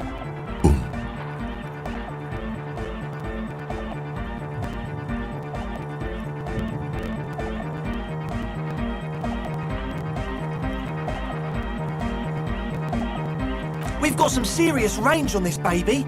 It'll blast her shoes off, believe me. Yes? What's the deal? What kind of a hitch? An audio short. They've got one speaker. We've got some serious range on... Goodbye, officer.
Yes, what is it?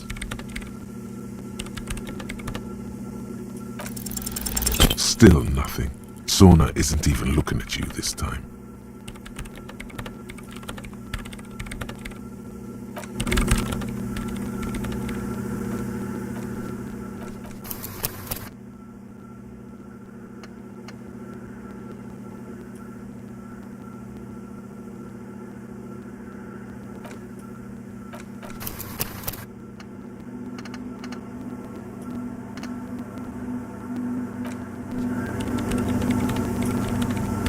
Yes, what is it?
Oh, it's you again.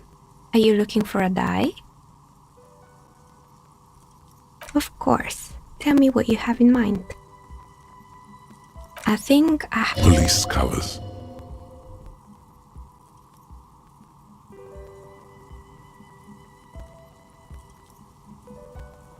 Not the most original, I know. But sometimes the obvious choice... Here, catch. A beautiful woman tossing you a gift. Whatever you do, don't you overthink it. Your hands can't agree what to do and the two dice drop. Ah, down the drain, like your career. I apologize, officer. That one, it's a shame. Is she... Now, was there anything else?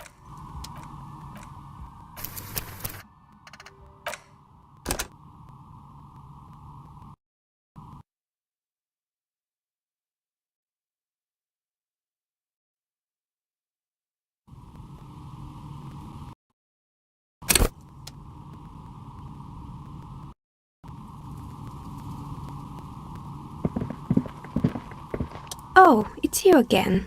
Are you looking for a die? Nothing really. The lieutenant. Your wind. I'm sorry, detective, but... She nods. Anything else, officer? Of course. Tell me what you have. I think... Police colours. Not the most... Here, catch. A beautiful woman tossing you a gift. Whatever you overthink it. Your hands can't agree what to do and the two dice drop to the floor and scatter in opposite directions, like pearls from a broken string. The blue one disappears down the pit in the center of the room. Ah, down the... That one, it's a shame. Is she... Now, was there anything else?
It's you again, of course. Tell me what you have in mind. I think... Police colours. Not the most... Here, catch. A beautiful woman tossing you a gift. Whatever you do, don't overthink it. Mr. Smooth moves. You snatch the dice out of the air with one hand, just like you're in a movie.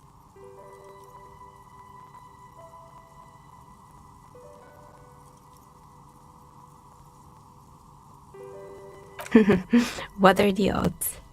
The red one is made of bloodstone with a lapis lazuli inlay, and the blue one is the inverse. Think of them as your lucky charm, officer. She smiled at you. She smiled. You truly are Mr. Smooth Moves. You definitely need luck in Martinez. Was there anything else? I'm listening.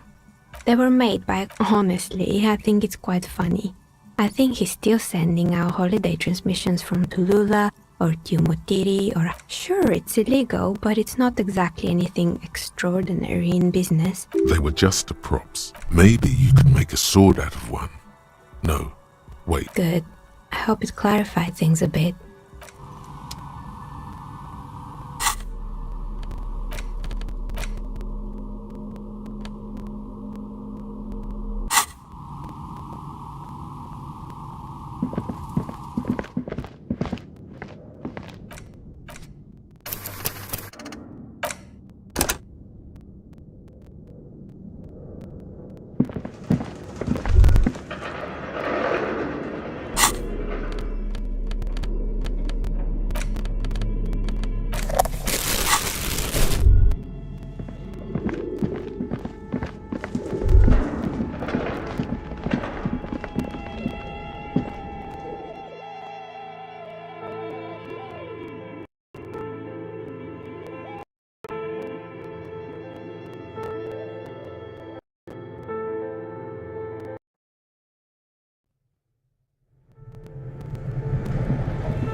The bear's eyes are still glowing red.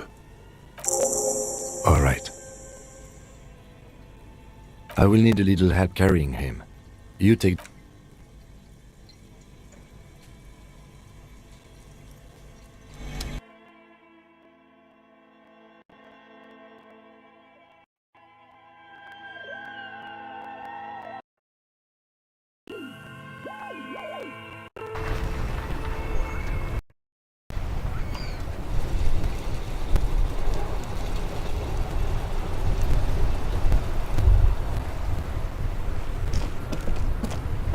Still here.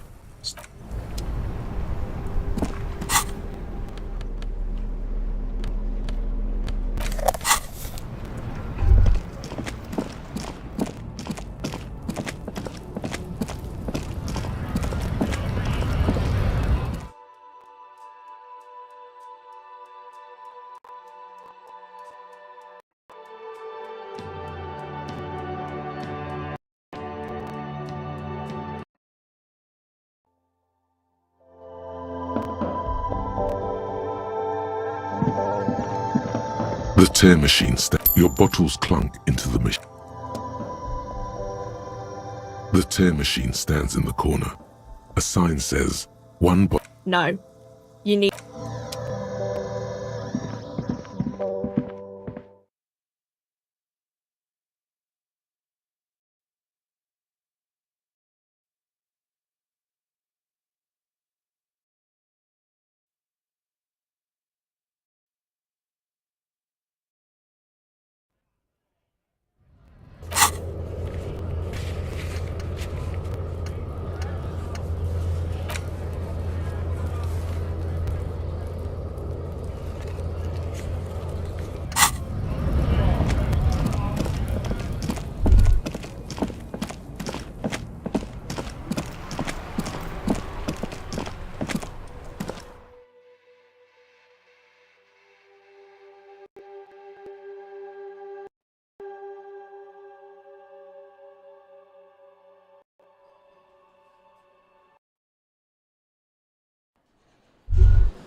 Looks like the circus left town, but the clowns are still here.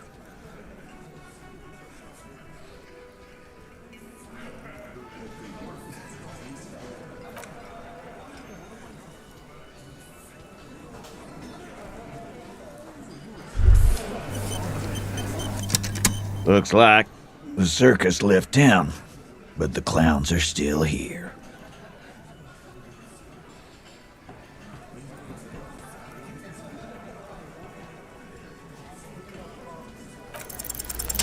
As you look around this room full of sweaty men, swearing, drinking, spitting out tobacco, does this look familiar?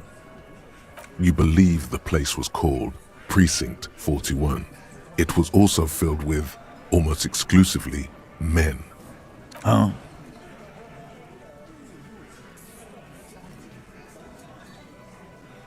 You got a problem with beer? Not quite there yet. Push on.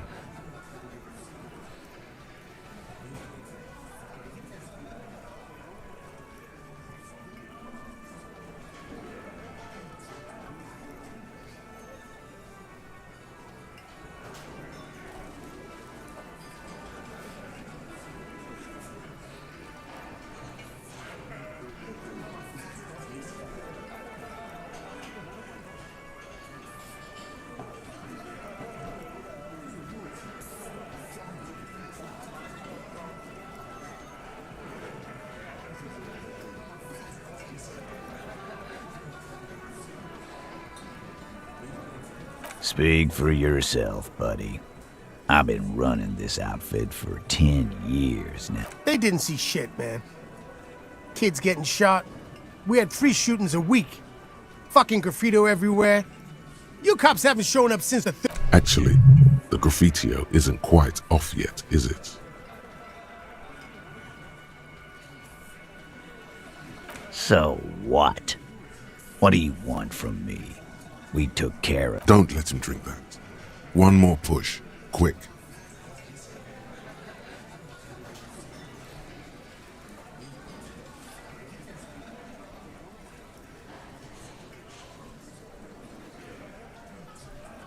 Titus? She stops mid-sentence. That's it. You got him. He's going to give it. You wanna help her, cop? Fine. I'm gonna let you. If you don't, if you question her, harass her, a freight train of pain. Glacia, I'm on due. She's staying here at the Whirling in Rags, a real pretty one. Silvery jumpsuit, blonde. That's I'm on due with an O-U. Shit. The girl. The girl upstairs? That can't be her. Remember what you said to her? You told her you want to have.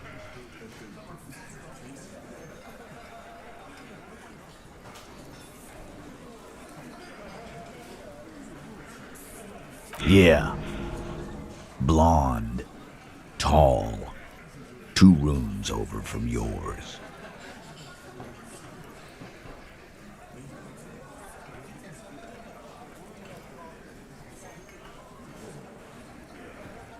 Sure. Why not? You've probably seen her around. You inexplicably add cool after the victim's name, with your eyes bulging like some wild beast. Your fingers are fidgeting and sweat starts forming. I don't understand what's so cool here.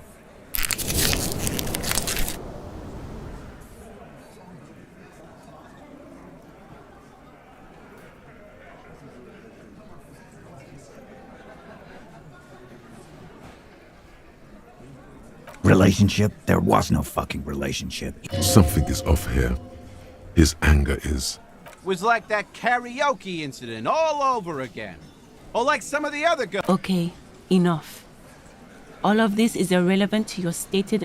He did it before we killed him. He's not gonna do it again. So what does it matter? All right. 2 weeks, maybe? I don't know. Here you go, boss. I know her. Well enough, Copper. We party. She's been here for a few months. You mean Revachol? Nah. Our Miss Aranye Disco. Don't you give her any more trouble. She's just had... Shut up, Angie. She doesn't... Titus gives them what's with all the silences? It's like these guys don't know how to feel about this. And what was up with the partying she and Titus did? It sounded fun. What do you think I meant?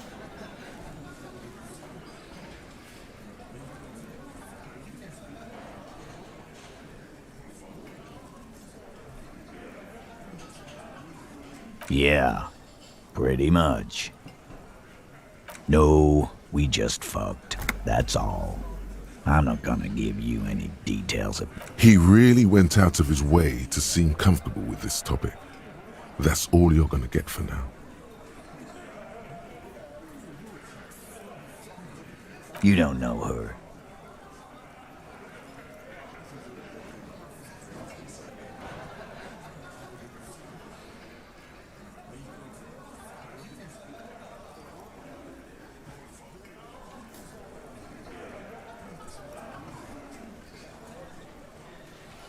Good boy.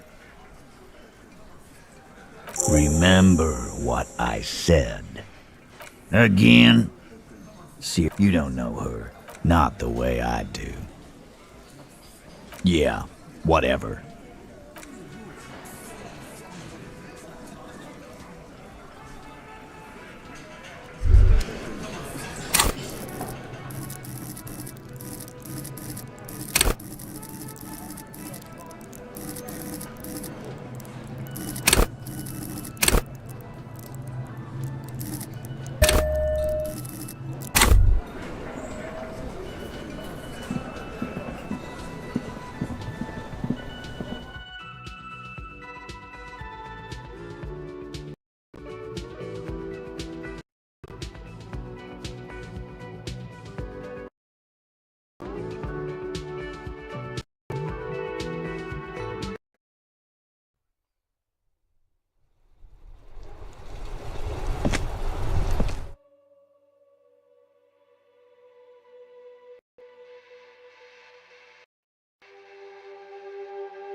You should totally sing karaoke here, the first chance you get.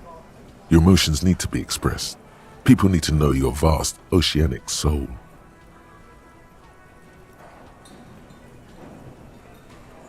Exactly. It's measured, led through a PA system by other people.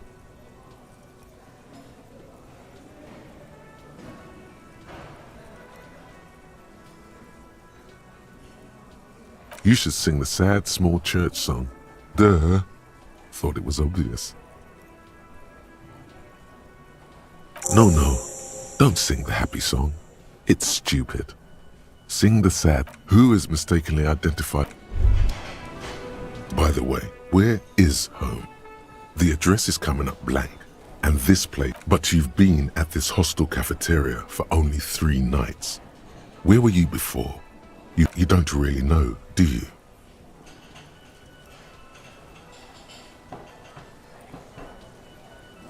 A vague, blackened image doesn't sound like somewhere you can stay if you run out of money. You can try.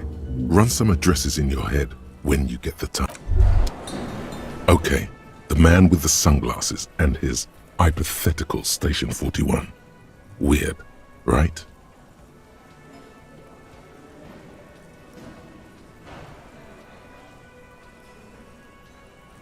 There's something missing here.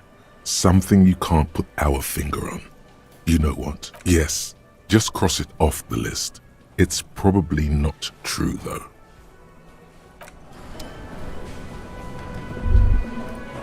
Can I help you? What is this thing?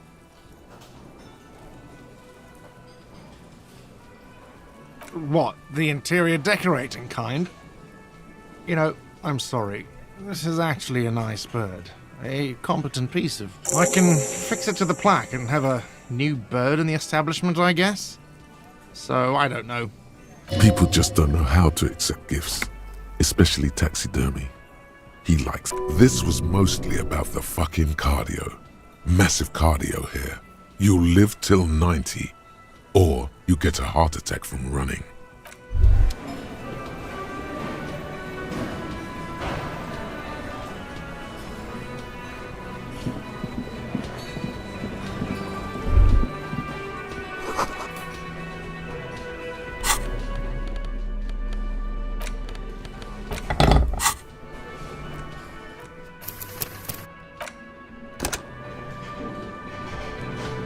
You see a heavy steel door. The door does not, but the door doesn't. The old cobalt paint, rough on the fingers. It leads to a side building, adjacent to this one.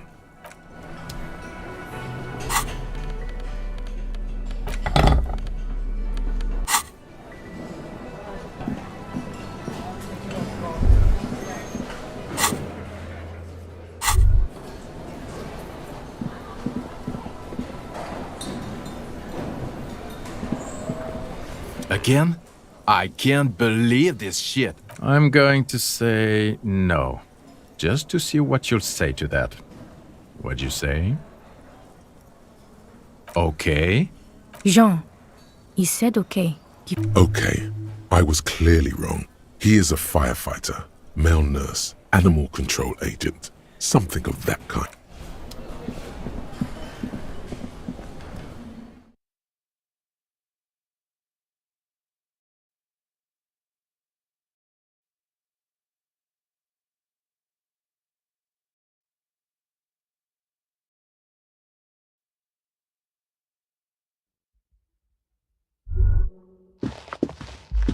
The door is closed.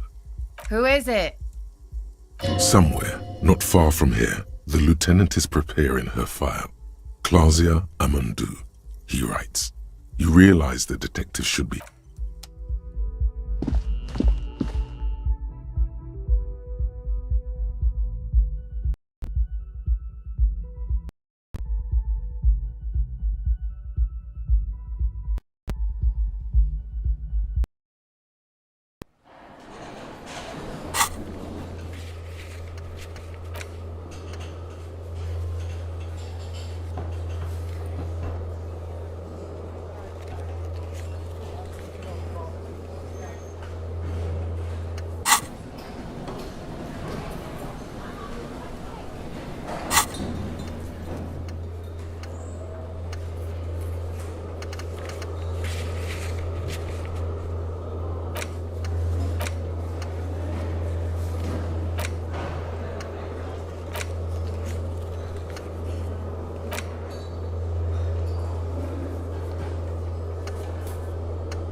Yes, what is it?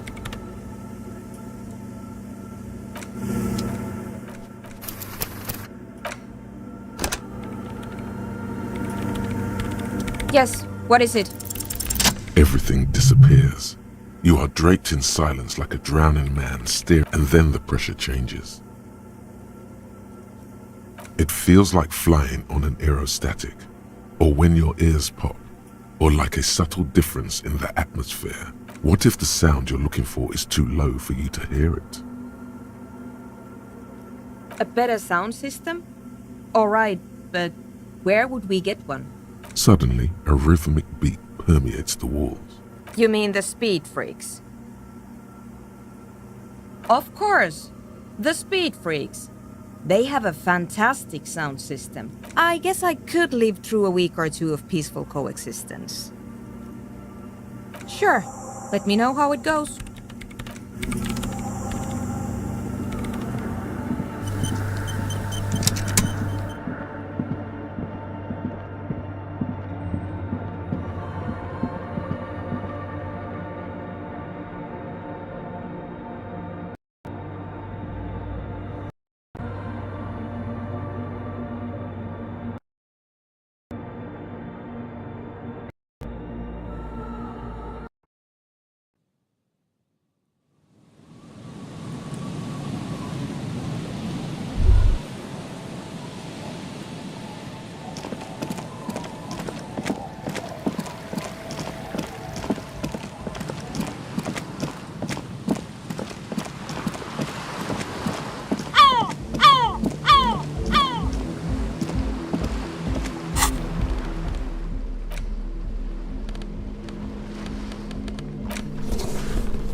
Come on, get in!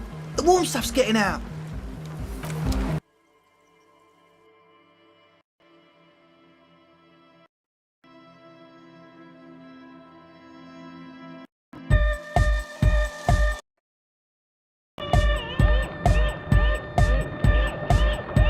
Hi again.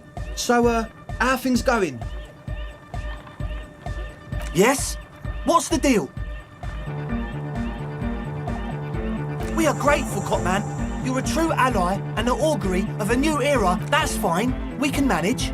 And you're still sure about keeping our little side business, right?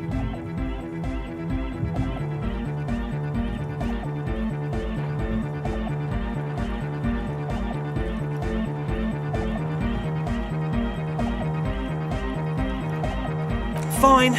We can make do.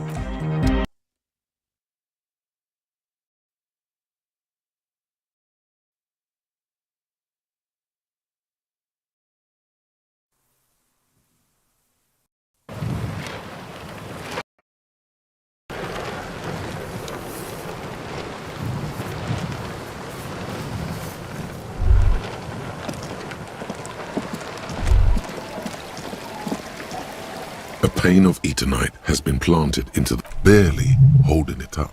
It could fall over any minute. Looks like a makeshift bridge. When junior researcher Olari Tal invented eternite in the unprestigious Wagner Polytechnic Institute some 30-odd years ago, he thought it would last forever. Hence the name, eternite. The pane falls into the icy snow with a soft thunk.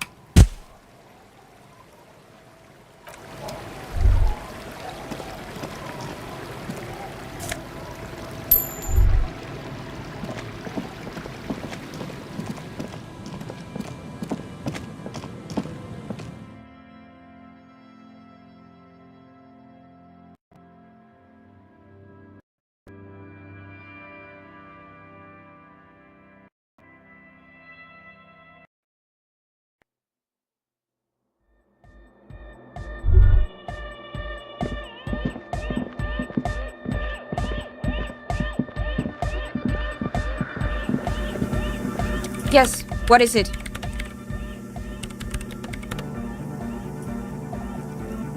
What? What? I can't hear you! The music is too loud! Oh, the project! It's not going well! There's that guy! I need him to plug a 3.5 cable into the auxiliary input so that I can route the audio signal through the mixer into the speakers. He doesn't listen to me! He only ever sees bangs! Let me know how it goes! Delarian charge! He stands on stage behind a table. The other real deck is empty. Cables run hither and thither. On one side, you see an auxiliary line in with the number 4.5 written next to it. To the mega! Yeah! I can route it through auxiliary. What kind of a cable does she use? 3.5? Oh, she uses 3.5. Yeah. The auxiliary line... Oh God, you're going to be in this... Don't worry, I have an adapter for it right here. Hang on, this is a 4.5. We're all good, people! Whoa, thank God. Adapters... Great! Someone got through to him. Okay. Everybody! Everybody! Don't panic! I'm going to turn off the armor will be back! But we're doing something else for one moment. Alright, go tell her that Egghead is ready to rave to her tunes. And then... Yeah! Back the first page of the... Could it be? Maybe for him. You only have a chapter or two left in you. Last of the penultimate. Alright!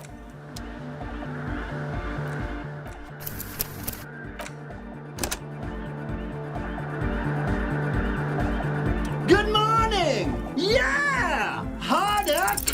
No, that would be silly. There's nothing wrong. Isn't something. It's like nothing. If anything, it sounds a bit pro... This is... Psst. You could... Wow! For a I think you might be right. But how could... Yeah!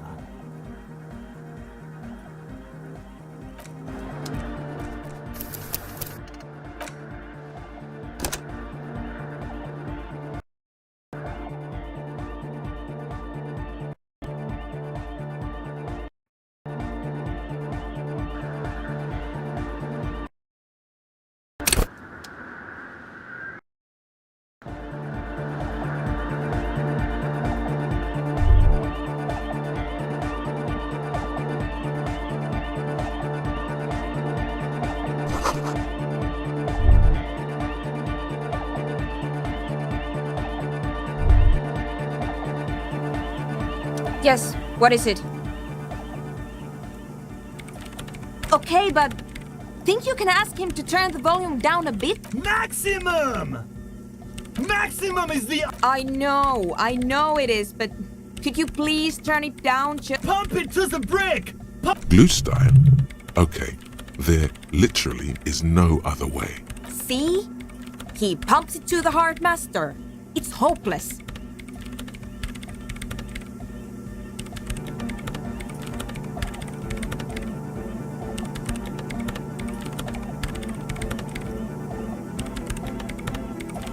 Because I'm afraid that something might happen. It's an unknown. Can't turn down the heart. Of course it is. Yeah! Never mind then. Let's get on with our project. I'm going to unmute the speakers on account of... Egghead pumps his hand up in the air. Born ready. Ready. I'm ready if you are, Detective. Suddenly, your palms are sweaty. The church seems cold and large, somehow. What?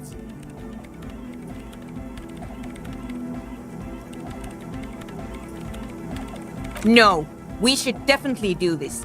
I am going to do this. Ready? 5, 4, 3, 2, 1. Mute disengaged. No wind outside, no waves, no floorboards creaking. Total, continuous silence. The woman looks around. In the silence, you see dust move on the floorboards. The driver of the speaker vibrates in the air and then stops. Plasterwork in the silence. A low hum starts creeping up your spine. It's a song inside you, not in the speakers, not in the room. A great bass sigh in the basement of your mind. Slowly it builds until the air around you starts to vibrate.